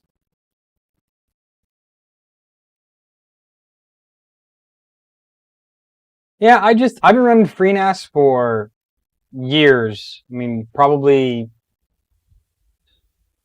I guess, I started running it when I was in Africa. That was 2010, 2000, I guess 2011 was when I started running it. TrueNAS now, yeah. So I've been running it for almost 10 years now.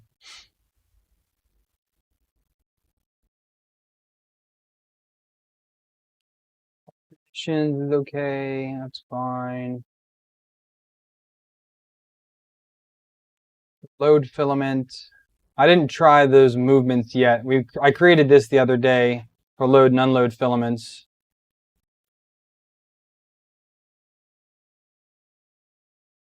I mean, the only thing that I use my NASs for is I only run the Windows shares, so I can store everything on there, and I run Plex for the house because I have umpteen terabytes of that.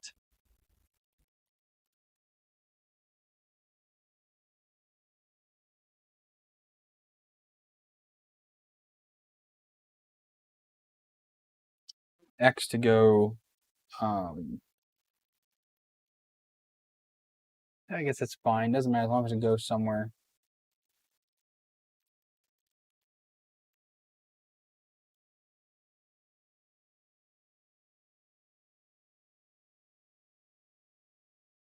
I am a network admin by trade as well, and my data is they're running ZFS RAID Z3s, so I can lose quite a lot of disks before anything goes bad.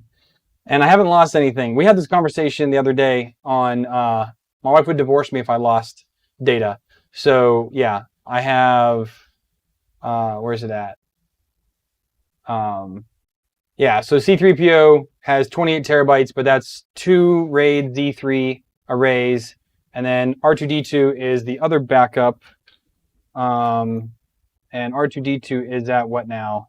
12 terabytes, and that is also 2 RAID Z3 arrays. Yeah, so, and then I have it backed up on 3 different cloud services. I have another FreeNAS server at my brother's house, and then I have an external drive here that I alternate at my parents' house that has all of our family photos and videos on, and I rotate this every about 6 months. Yeah, so when I tell you I don't want to get divorced, I mean it.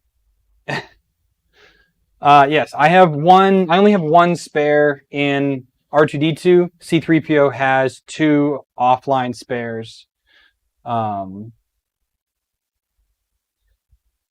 the 2 primary ones I just use is the Google and Amazon for everything. So the Google we like because we both have Pixel phones, and my wife likes the ability to the facial recognition in there is really, really nice and easy. So when we do family calendars every year, she can type in, Shane, and get all the photos of me in it from the last year, which really helps. But yeah, so both Google and Amazon are both pointed to my pictures and videos folder on the server and go back to there. Backblaze is just too expensive. I personally don't want to spend that much money on 3 terabytes of backup.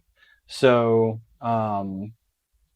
we don't use iCloud at all. I have it for the kids. But I always have to realize I also live overseas. So my brother's server is back in the US, and this hard drive I take to my mom's house when I go back to the US and give it to her. So I have 2 backups off continent.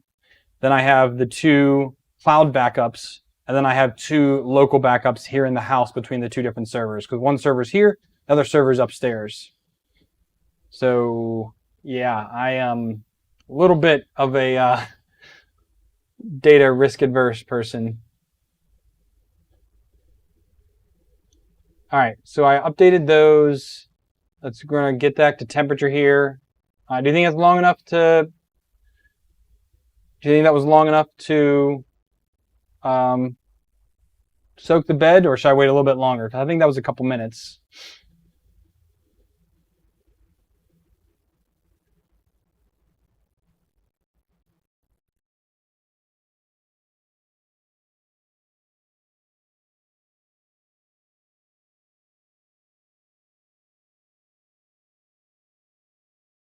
Well, Adam, the other thing is, like, if I get kicked out of country for some reason, I want to make sure that I could leave it here and really not care so much because it's on a backup in the cloud or back home.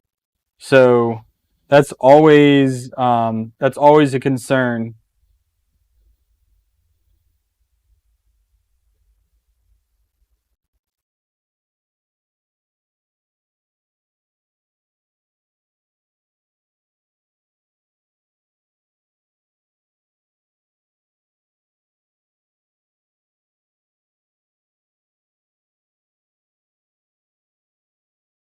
Sorry, I'm just checking something here real quick.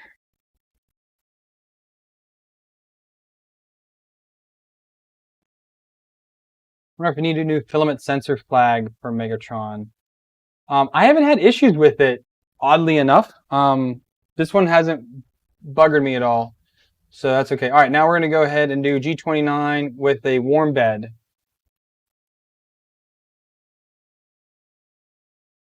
I really need to learn how to get my camera straight.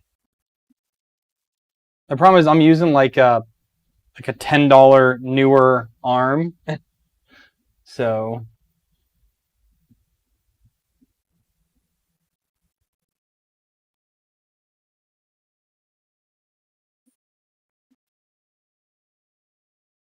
all right, let's see what this says here. Yeah, still 0.52 with a warm bed. So 0.5 mil difference between the highest point and the lowest point.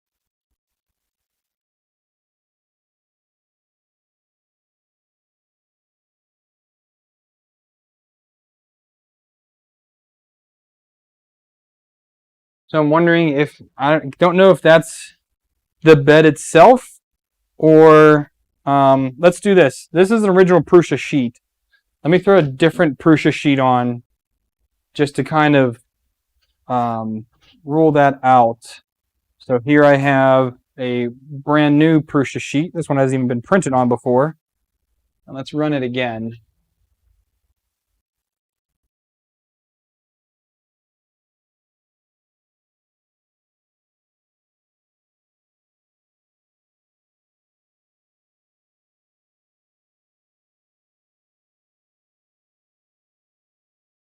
The heated bed is a FISEC bed. I will say that. The actual Y carriage is from Prusa because it's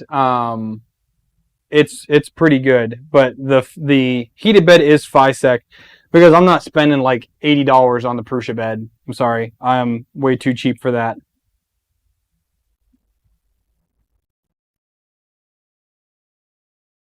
Yeah, exactly same. No difference there whatsoever.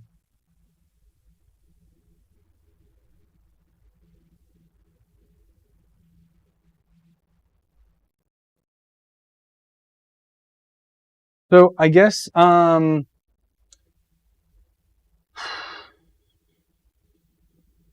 it is accurate. I mean, I have independent Z leveling, so obviously it will put down first layer as well. It can maneuver both Z motors independently of each other in order to get it to be exactly where it should be. Like, I mean,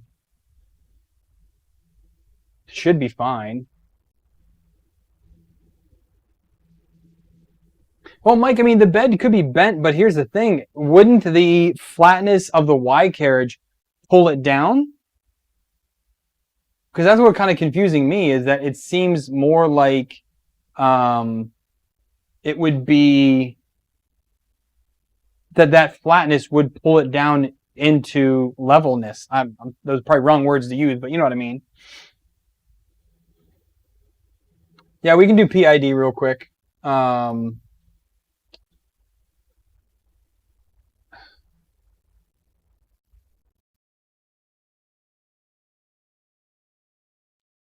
The other thing I could do is flip the bed. I could flip the carriage. I do not want to do that right now, though. That's a different thing. But either way, it doesn't have to be perfectly flat. That's why we're using auto bed leveling. So that kind of is part of the point, right? So in here, I can just go here. And then we can do PID tune hot end. And then I'm going to go ahead and pull the bed down while the PID runs on the hot end. Okay, let that run for a minute.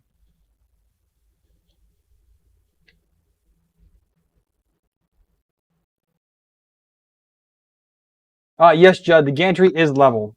And if it wasn't level, I would see a slant to one end or the other. But also having Z-tilt already configured, we're good to go on that. So it's not that.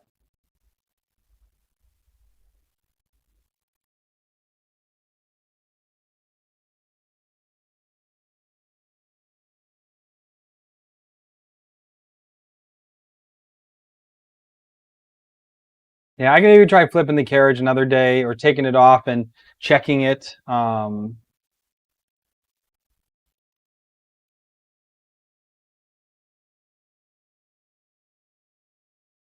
Mike, I know what you meant. You meant the actual Y, the metal Y carriage. And honestly, if it ends up being a little bit bent, I'll reach out to Prusa and be like, "Hey, like, what's up with this? It should be perfectly flat." Because I ordered those from Prusa, so they are, flat. I mean, again, as it should be. I have tile floors, so I can always take that off and check it because I did have a little bit of issues on my original Mark 3S where the carriage was a little bit bent, and they end up sending a new one for that.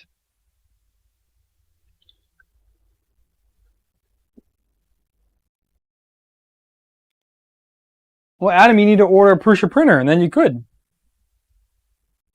We actually were just talking about that in the Discord. But again, I'll plug the Discord. If any of you guys want to come hang out with us, there's a link down the Discord down below. We talk about custom builds. We talk about printer troubleshooting, random stuff, 3D prints, all kinds of things. So if you guys are interested in hanging out with us on a nightly basis on Discord, head over there. We also do some hangouts if people are having issues with Fusion or their printer. We'll hop into one of the voice chats, throw a video up, and you can kind of go through things. I'll even do it. Aaron will do design in there when he's not live showing his channel. So again, if you guys want to come hang out with us, there's a Discord link down below. But yeah, so yeah, if you order a Prusa printer, you can buy the spare parts from there. If someone owns a Prusa, they could buy for you and ship it to you. Or if you buy a Prusa secondhand, you can take the serial number off of, I believe, the power supply, because they register those. And you can then go in and put that, you can send them a ticket and they will add that to your account. And then you can order spare parts if you buy a Prusa secondhand. But you do have to have an original Prusa Mark III Mini SL1 in order to do it. So if someone stupidly designed a printer and built it, someone could help with the coding side. M14, if you need help with firmware, we have a firmware channel on the Discord. So by all means, there's a lot of people that are really good at different flavors of firmware. Everything from Duet to Klipper, Marlin. Just hop in there. Someone will be able to help you out.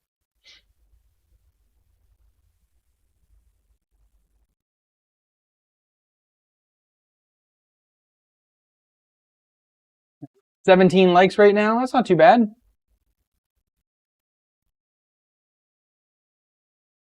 Just waiting for the PID to finish on the hot end.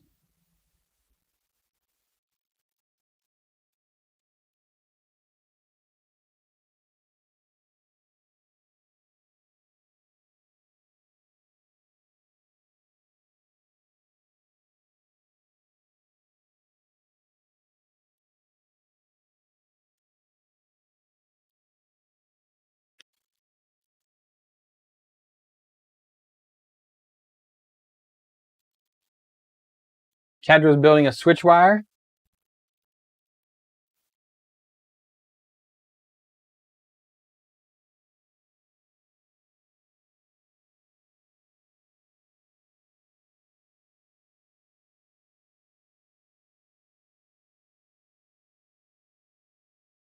Do do do do do do do do.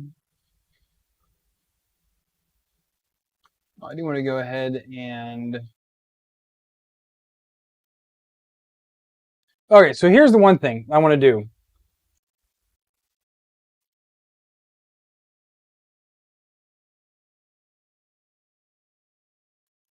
In the fluid dashboard, my question is, do I always have to go to the same host if I want to do multiple?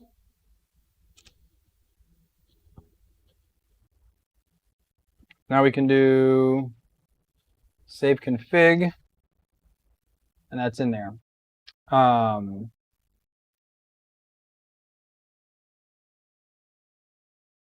So if I do add another printer, does it matter which URL I go to? So I already have Ultra Magnus here. It's powered off right now, but here's Ultra Magnus, and then here's MegaTron. Do I have to add it to both of them, or when I go to either one of those addresses, I will be able to see the other printers on the right over here? Sorry, now my face is in the wrong place. Right here. Will I be able to see both regardless of what URL I go to?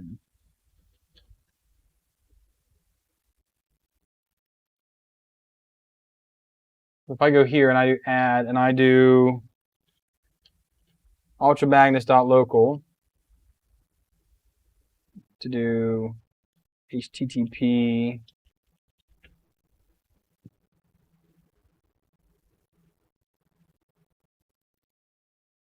oh, it's not online right now. Hang on, let me boot up that Pi. I have the Pi right here because I grabbed the config off of it. Let me boot up the 0.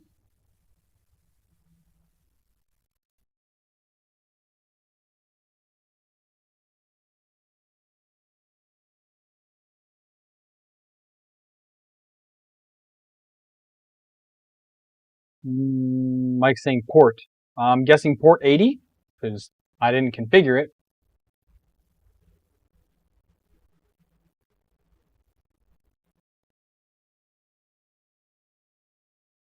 We're going to give that a second. Let's wait till it boots up here.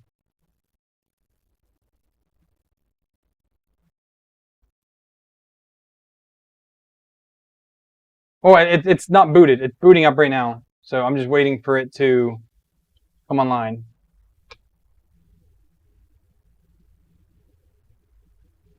I did not change the port. I can definitely say that. So if I go over to here, so it's online now. So if we go here, add a printer, ultramagnus.local. Yeah, it's not.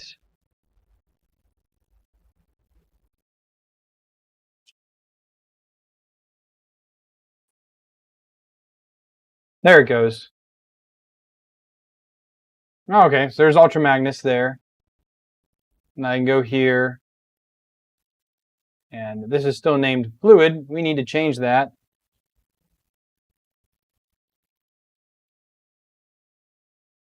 So this needs to be MegaTron.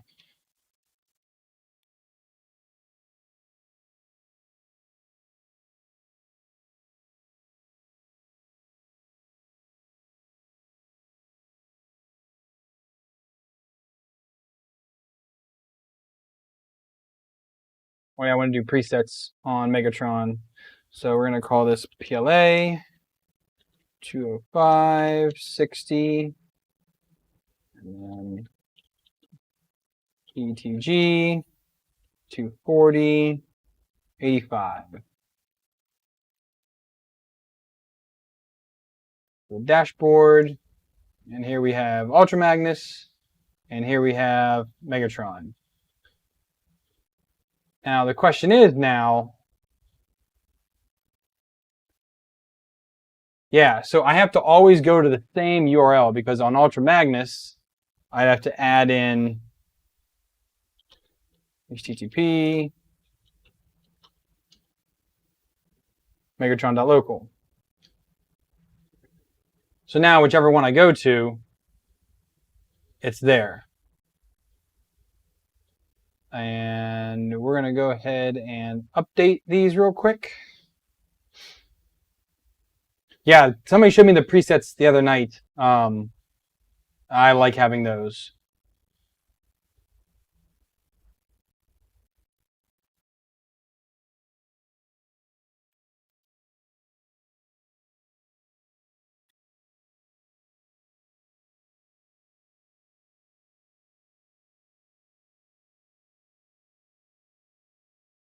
Yeah, it would be nice. I don't know if CAD is still here, but like if I add one printer to another one, it should replicate to the other printer because obviously they're both online. I don't know how we make that happen. I'm not a software engineer. I'm a simple IT guy. And if someone needs to log in, they ask me for help and I help them. But yeah, as a sysadmin, it would be nice if those could copy over to each other.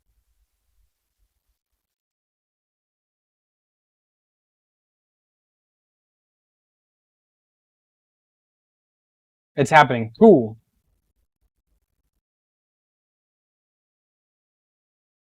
Yeah, I'll have to figure out how to do the Docker on.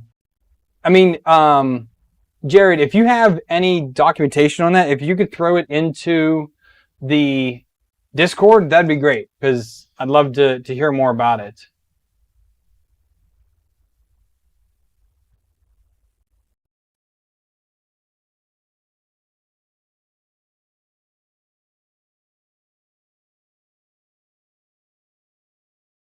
Yeah, I mean, having a single Pi to manage the rest would be interesting.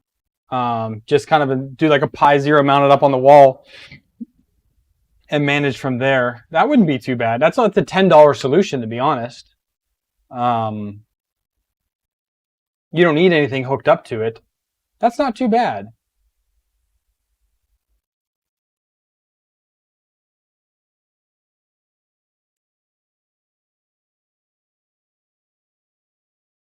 I would need a full walkthrough because I've never used them.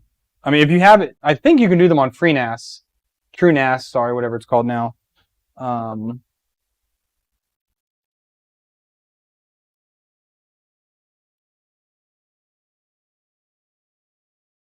right, I'm going to PID the tune the bed now real quick.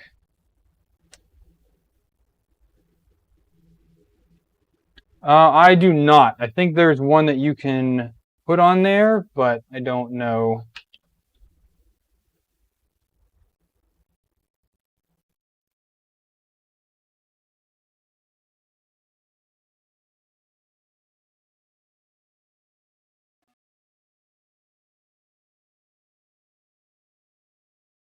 I think there's some way to do it in here.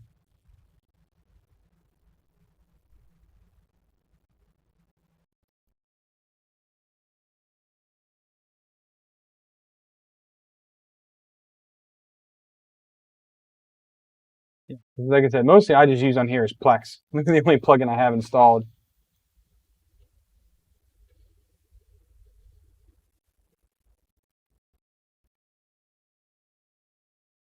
But I think there's another way to do it.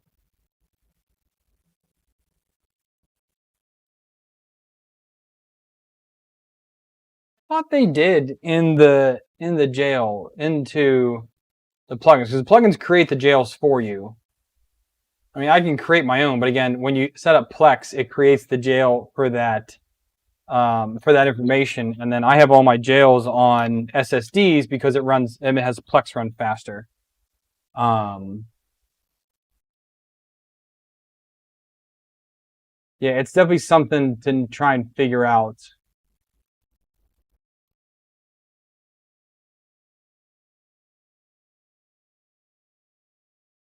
But I think that's a little outside of tonight's primary stream. So again, I'm happy to try it out, and if we can figure it out, hell, I can do a stream on it, even if that ends up helping someone else. All right, we're still waiting for the bed to PID tune.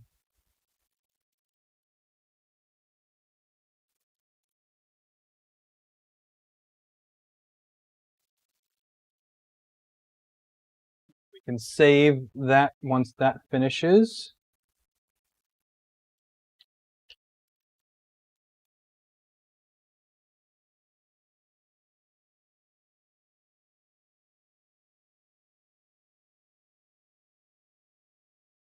So FreeNAS now supports Docker via the VM tabs. Not that.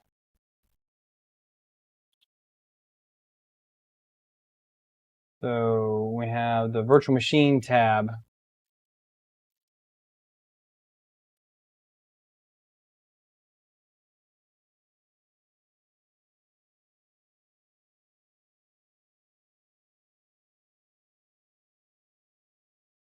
There's a way to do it.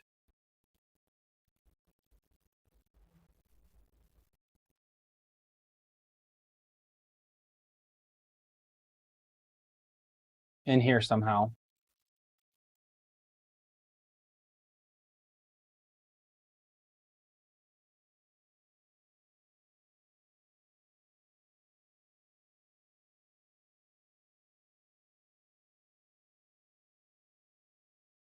Guest to Linux, and then what would we call it?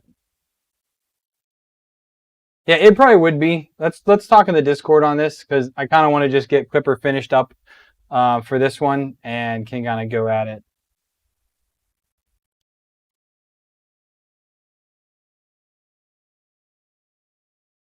Should be almost, I think it's on its last interval for the bed, and then we'll do Z offset.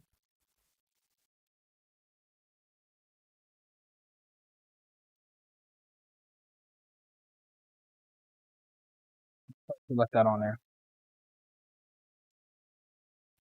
Leave that on there while it's PID tuning. Didn't think about that.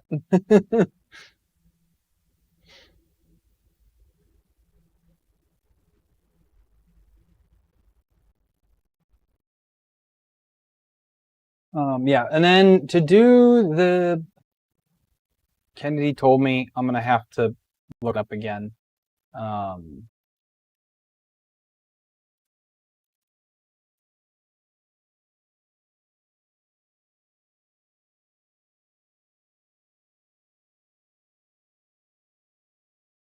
Probe calibrate. That's it.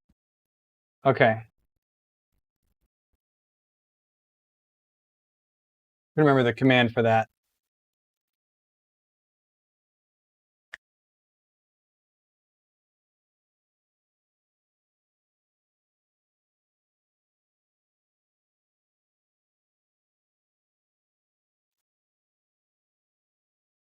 I can put all these spacers away now. These other spacers.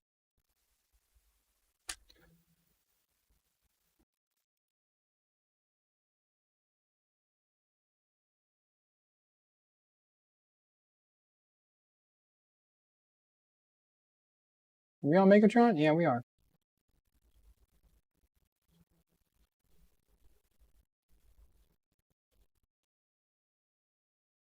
It didn't, it's going back down to 55 again. Oh, it's heating back up again. Okay. Not quite there yet.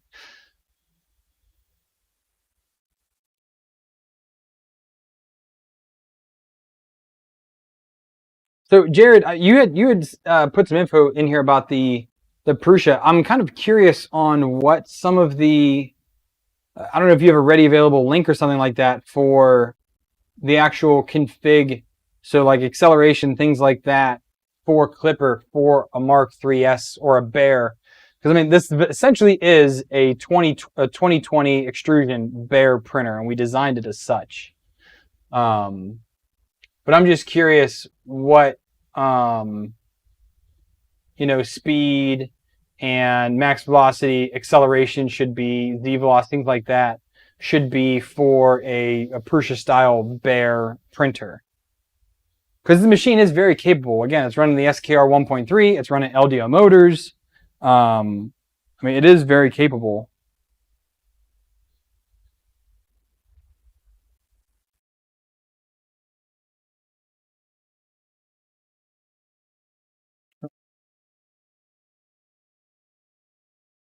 Ah, okay. Eddie.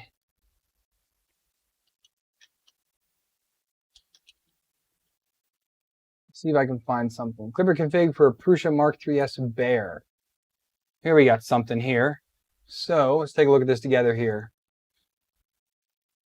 So again, I'm more interested in what they're doing for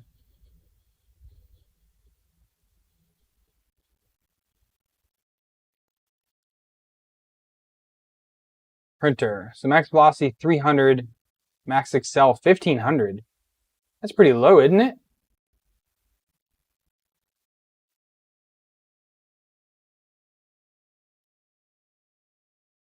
Jared, there's a link down below for the Discord.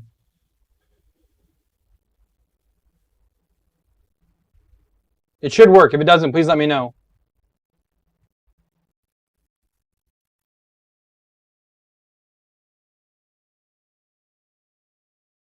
Yeah, again, this was just online, so I just pulled that up. It was the first Google link that came up.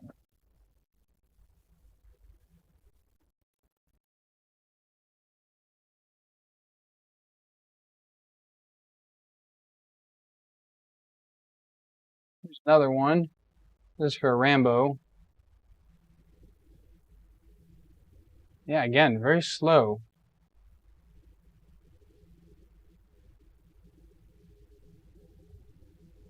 Well, if you have Discord, if you have the Discord app, then it should reroute you to it.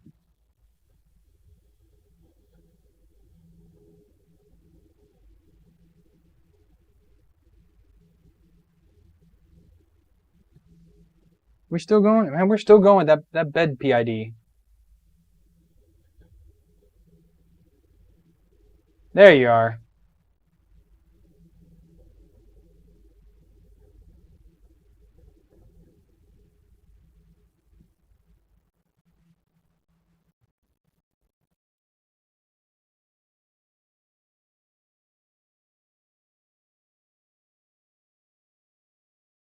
The base Klipper config link.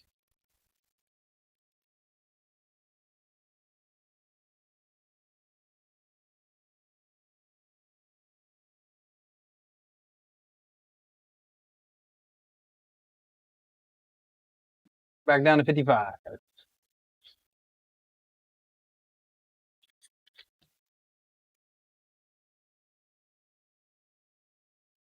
Awesome, Greg. Looking forward to it, man. Again, it's a lot of fun. There are so many custom builds and things that people are doing on the Discord. It's so much fun to see. I tell you, if you need motivation to work on your project, the Discord is honestly the best place to go, because I will badger the heck out of you if you tell me you're working on a project and you get sidetracked. I did it to Aaron, and Aaron did it to me. It works out really well. So if you need a little bit of motivation to see what other people are doing, definitely join in and hang out with us. I'm really like, for me, I hang out on the Discord all the time because, here we go.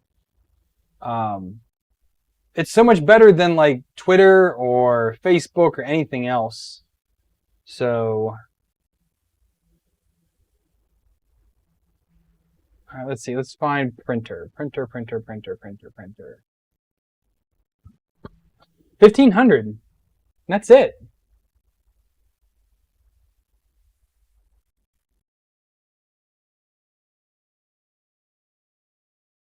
So I can up the max velocity. I think it's only 200.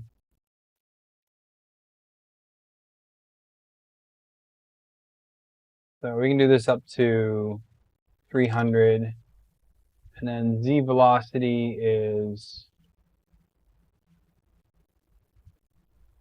10 and 200 acceleration. That's pretty slow, it seems like.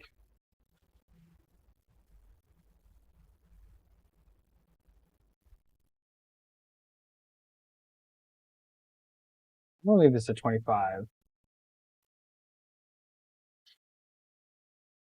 Yeah, I mean, we'll definitely do input shaper. That won't be tonight, though. I kind of just want to get this thing rolling. We're just past 2 hours now. And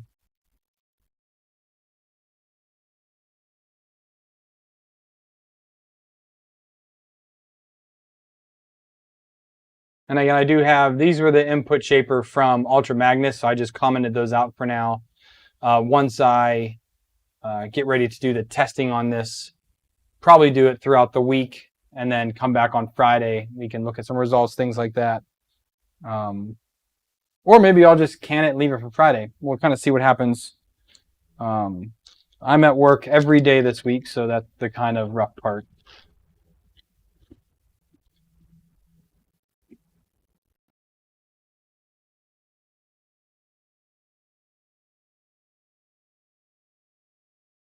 Wait for this bed PID to finish, then we can do the offset, and I think I'll call it a night there. But I'm definitely taking this time.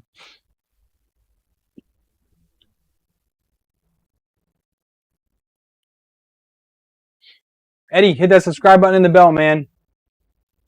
I also post a link in the Discord. Anytime I post a video or a live stream, I schedule it. Link automatically goes over to Discord, so you'll get tagged every time I have something planned. So, subscribe since 2018. Look at you, man.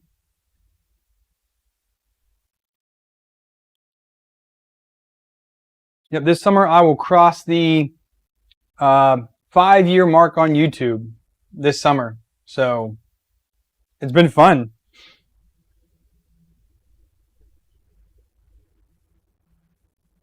I think it'll be, what, July or August is my anniversary. Something like that. Hopefully we'll hit 20,000 subscribers by the time I hit 5 years. That'd be fun.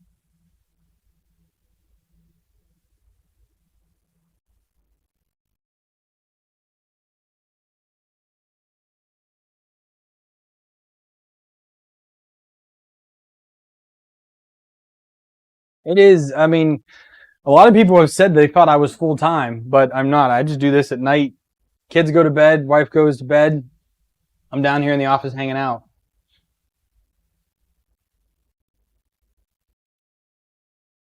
My video about the CR10 and the TiVo Tornado. Man, that TiVo Tornado, that was hard to get rid of. Oh, man.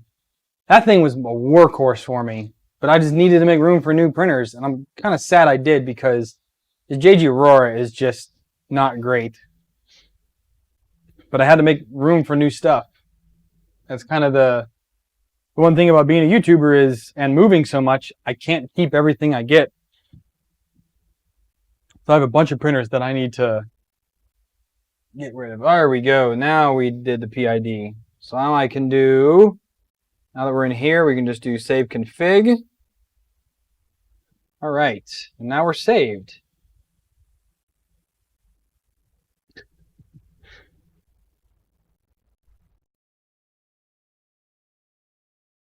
All right, so that is all updated. Now I'm just going to go here and verify that down at the bottom,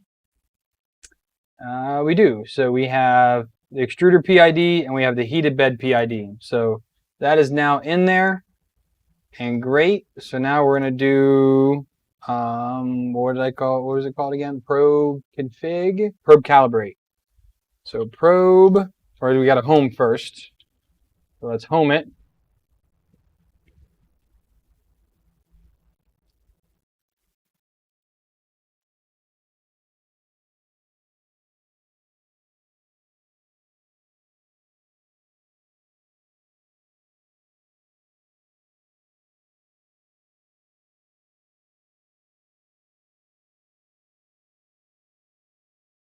Home. Now we're going to do probe calibrate.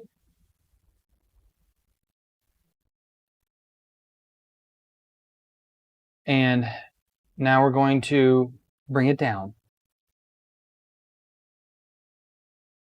There is no default Marlin. It's whatever you set it to. Normally I do 6 cycles in Marlin.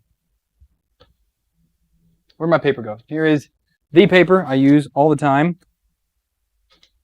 So I am going to heat everything up for this. Thanks for hanging out, Adam. See ya.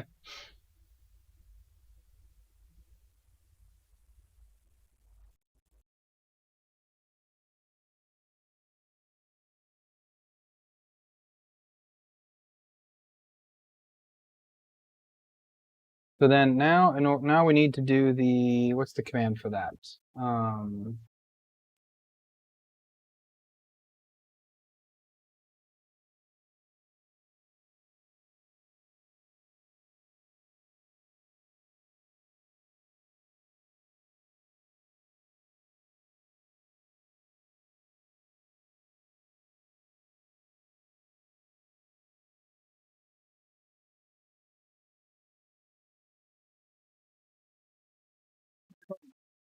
Test Z or Z test, what was it?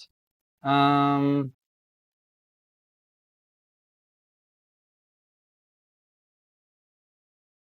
test Z. So test Z, and then Z equals negative.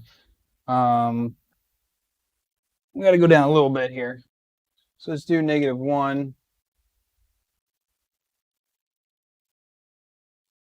One again.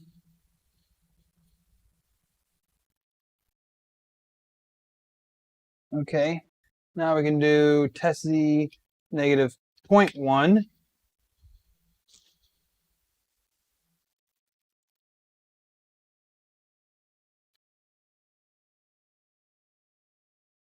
I'm just hitting enter and waiting for that to grab, and there it grabbed.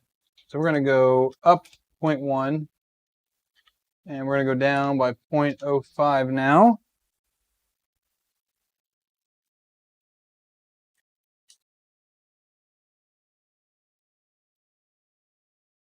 Oh, I'm going wrong. I'm going up. Shoot, negative.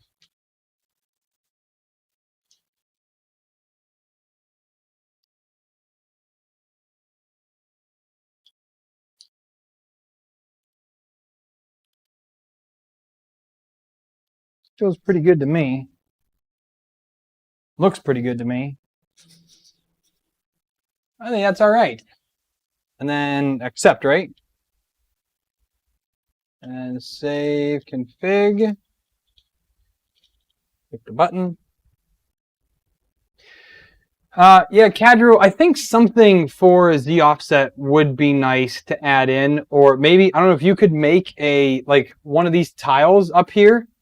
So when I go to adjust dashboard layout, if I could enable something for Z offset and then disable it when I'm done with Z offset, I think making a tool in here would be absolutely clutch. because it would make it easy for dummies like me to be able to adjust it a little more easily there.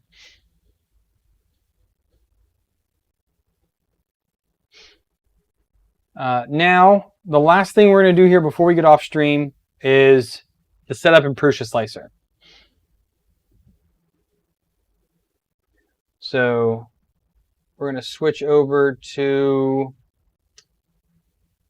well, we need to go to MegaTron, and we're going to call this Klipper MegaTron, and we're just going to call this MegaTron.local test. That's working. Okay. No.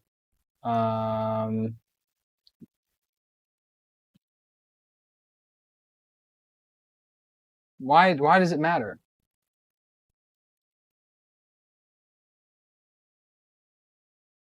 That Klipper already exists.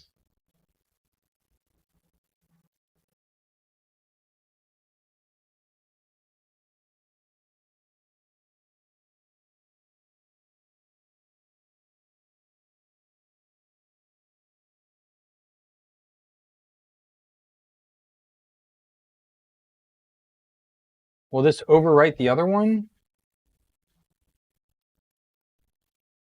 Well, let's see what happens.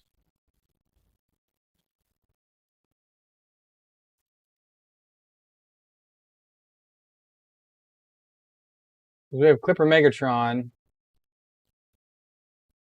and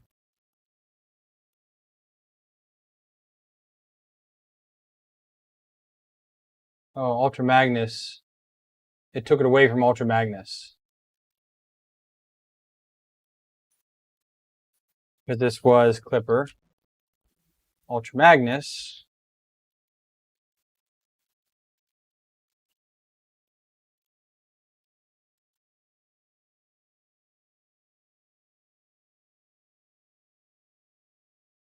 Yeah, it just overwrites it. Okay.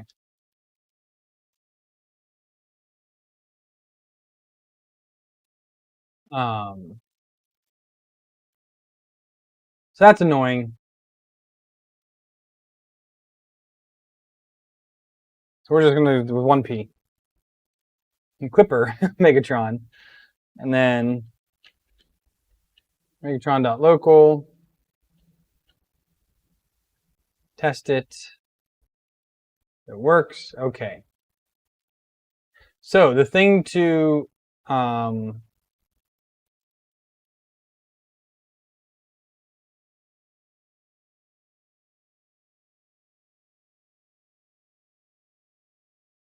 it does save. I mean, because I already have the BLV is in here, and then I have the Octoprint for the Mark IIIS is in here.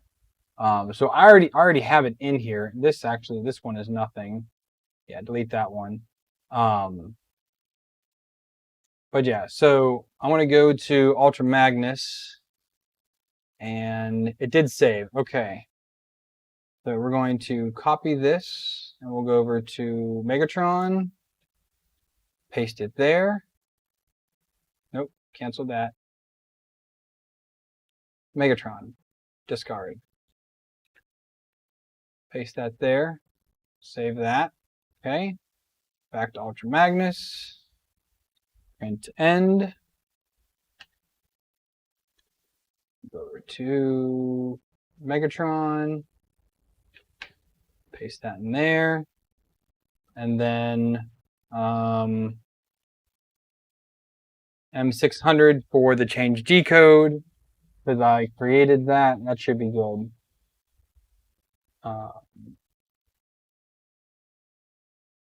Yeah, all right. Now I am prepared to do. Why did you do that to me?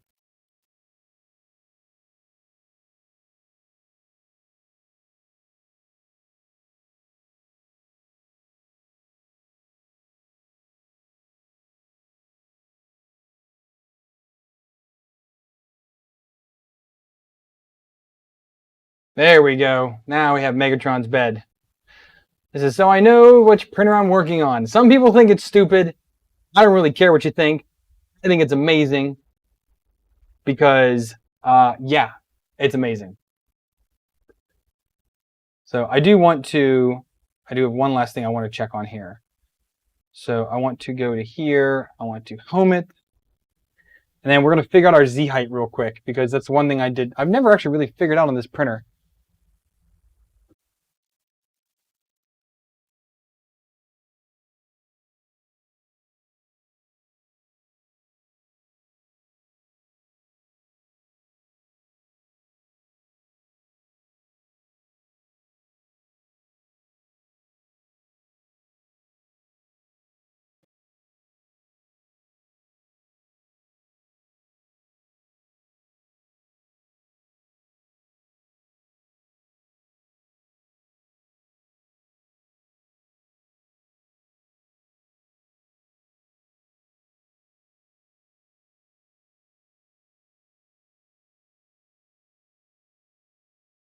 What did we hit? Oh yeah, we hit that. I forgot. Aaron's not here anymore, is he? That's the one thing I forgot is I need to reprint those parts. So whenever Aaron and I designed this, the one issue we're having is right here. This comes out too far and the bare end hits this. So he redesigned this to change that so it's no longer the front here because again it collides with that. So I'm losing this last, what's that, 20 millimeters of travel, 25 millimeters of Z height I'm missing because of that. So, or it's about 20 millimeters, I'd say maybe.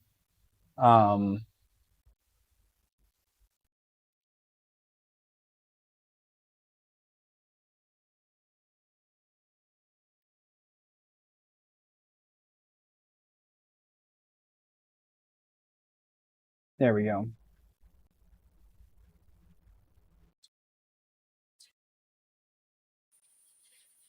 Ryan, we did. It's still a little off, but it's acceptable because that's why we're running the auto bed sensor.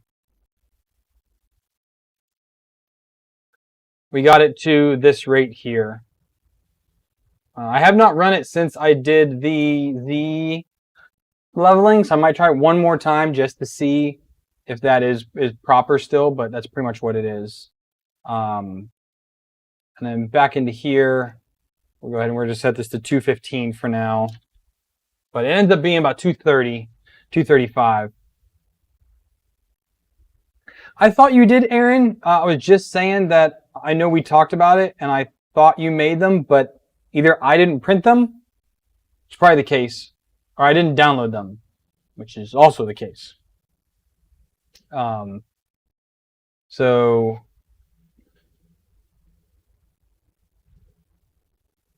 I would not mind giving those a shot. If you remind me that you did print them, I'll throw some PETG on here and we'll make that the first print on MegaTron. But yeah, I think for all purposes of tonight, we've got Klipper on and configured. I say you could probably do this in about this time. It's 2.5 hours for me. The only reason why it was a little bit faster than it was doing on Ultra Magnus is I took the Ultra Magnus config and threw it on here and just changed some of the settings. And we've got a lot of very awesome people here help me in the chat, so that always helps out. But I'd say if you're looking to do this, I'd say look to spend about 3 hours getting it configured or getting it installed and then getting it mostly configured. The only thing I have not done yet is input shaper and pressure advance. And the input shaper will be the next thing to do on it. But input shaper takes about a half an hour per iteration to do, half an hour, 45 minutes. So that's definitely something that I will need to do on here and see how it goes. But yeah, I hope you guys enjoy this custom build. This is MegaTron. Again, if you want to take a look at it, I'm going to do it right now, actually. I'm going to go ahead and put a link down below Let me go to Prusa printers.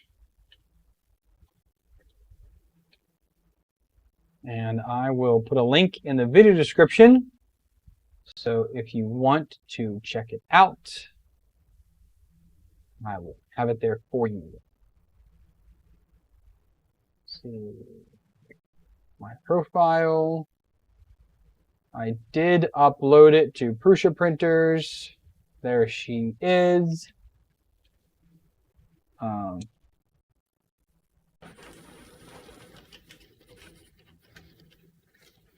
There. All right, so if you check the video description now, there is a link for MegaTron down there if you would like to print him out and check it out. It's pretty awesome, not gonna lie. Toot my own horn there a little bit. But Aaron was a humongous help in this. Again, he and I crashed for a full week. Every single night we got online and we went ahead and checked all this out. So, what are you talking about, Eddie? The rotation distance. I don't know what that is.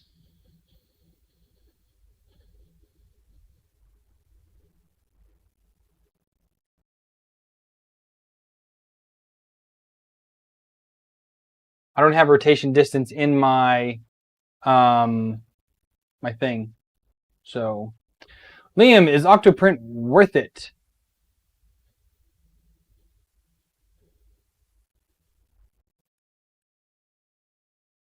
Oh, so I can now do rotations, because right now it's I have it in step distance, so I had to calculate that.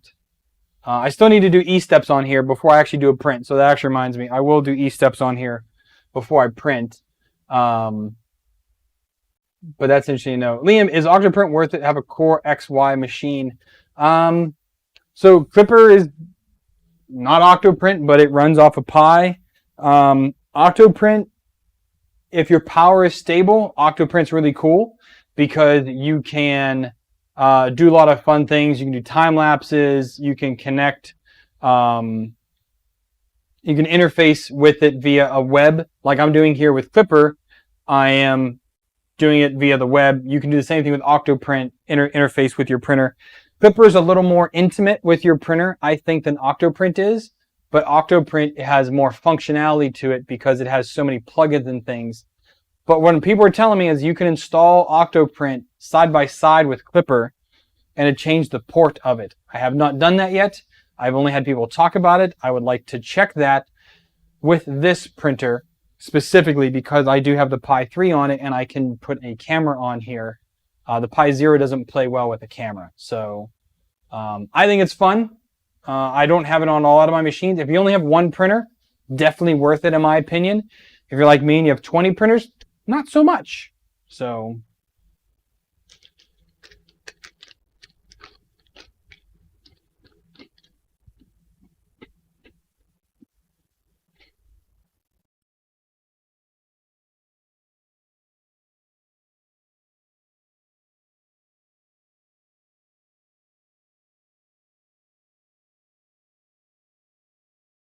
Eddie, I'm going to have to find you on YouTube. Because if you talk about this on there, I'm going to have to find you. I'm going to find you right now.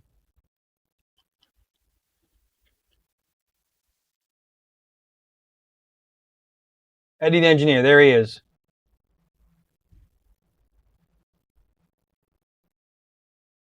All right, I'm a subscriber right now.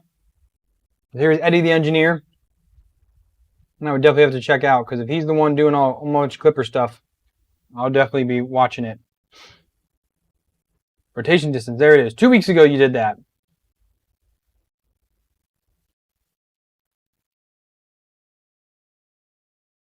Let's see here. Links in Discord. Awesome. Thank you, Eddie.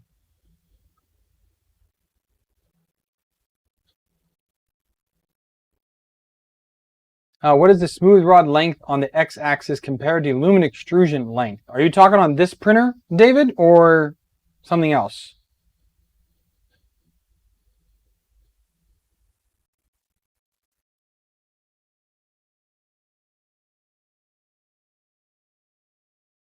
If it's on here, the X is a little longer. What is the X?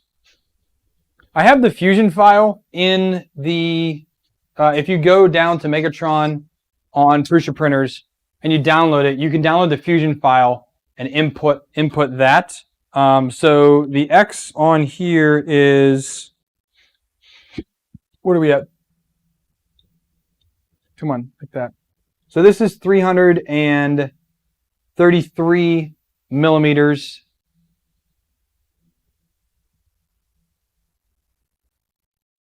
No, it's 339. It's 339 for the extrusion, and the smooth rods are about, can't give an accurate measurement right now because it's a little hard. They're about 380.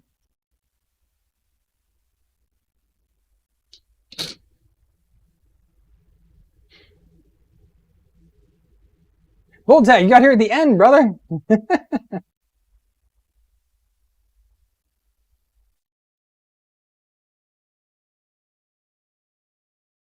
But yeah, again, I would definitely recommend downloading the Fusion file and checking out all the sizes of the extrusion. Now, the Fusion file confuses some people because it's split up into, I have the left and right differently. I have one side where it looks different because I'm using a integrated lead screw motor. But then on the other side, I'm using a lead screw with a coupler on the motor, because that's what I originally built. This was using couplers because I used the Fulgitech 2020 i3 as a carcass and the hardware off of that for this. I'm using the same power supply from that. The only thing I changed out was the electronics and the hot end from that original printer. But again, LDO sponsored me, so they sent out a full set of custom length Z motors, integrated lead screws. So that was very nice of them to be able to do that. And now it's running all LDO motors, which the Z's are just warm, not hot, just warm a little bit. But yeah, so they did that, and it's fantastic. I really like it, and it looks great how they did that for me. But what was I getting at? Yeah, so you can do it either way. So that's the one thing that people get a little confused about. So yeah. All right, I think I'm going to call it for tonight. I might go ahead and do the E-steps on this for right now, and then throw in a random test print and just make sure everything is working properly and as it should be. But other than that, I think we're good. I wanted to just verify that. So I need to check. I might need to invert the pin on this again. So it's the one thing, Cadro, I don't know if you're still here, but I do notice the filament sensor is being finicky with this, and I don't know why.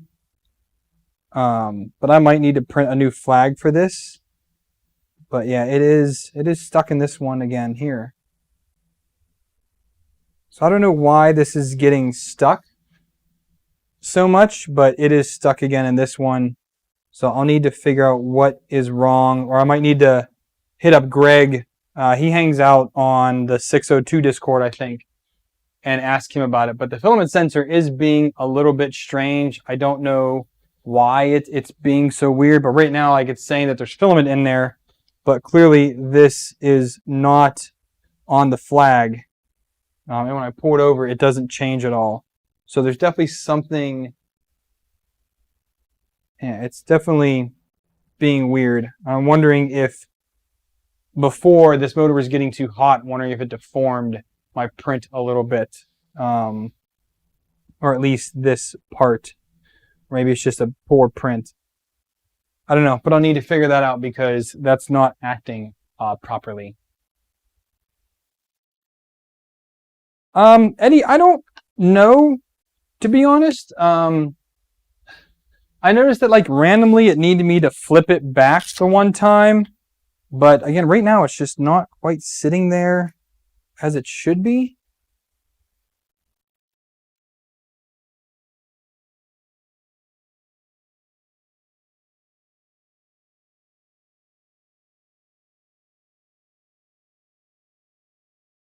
Need to replace this this bolt because it is stripped. Let me get an M 2.5 real quick. And 2.5 volts.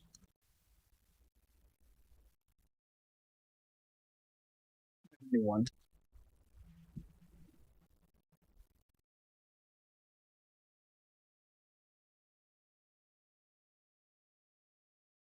So it's backwards again.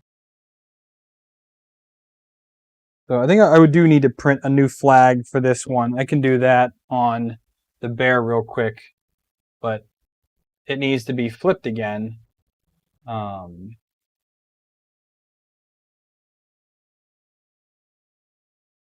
Figure out the length of the rods to buy a frame size. I believe there is, David, there is a,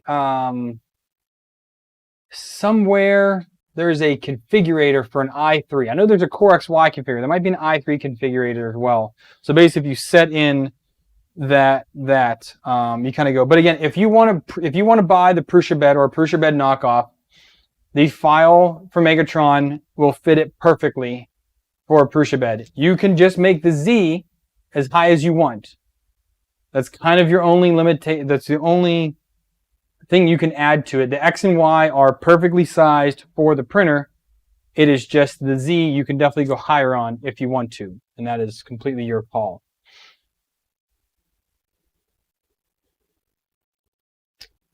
Filament sensor.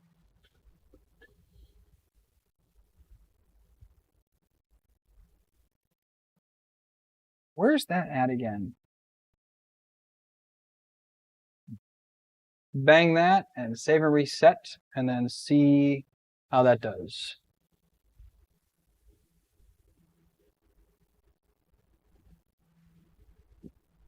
So now no filament, filament, no filament, filament. So I put it in and I hold it there. So no filament.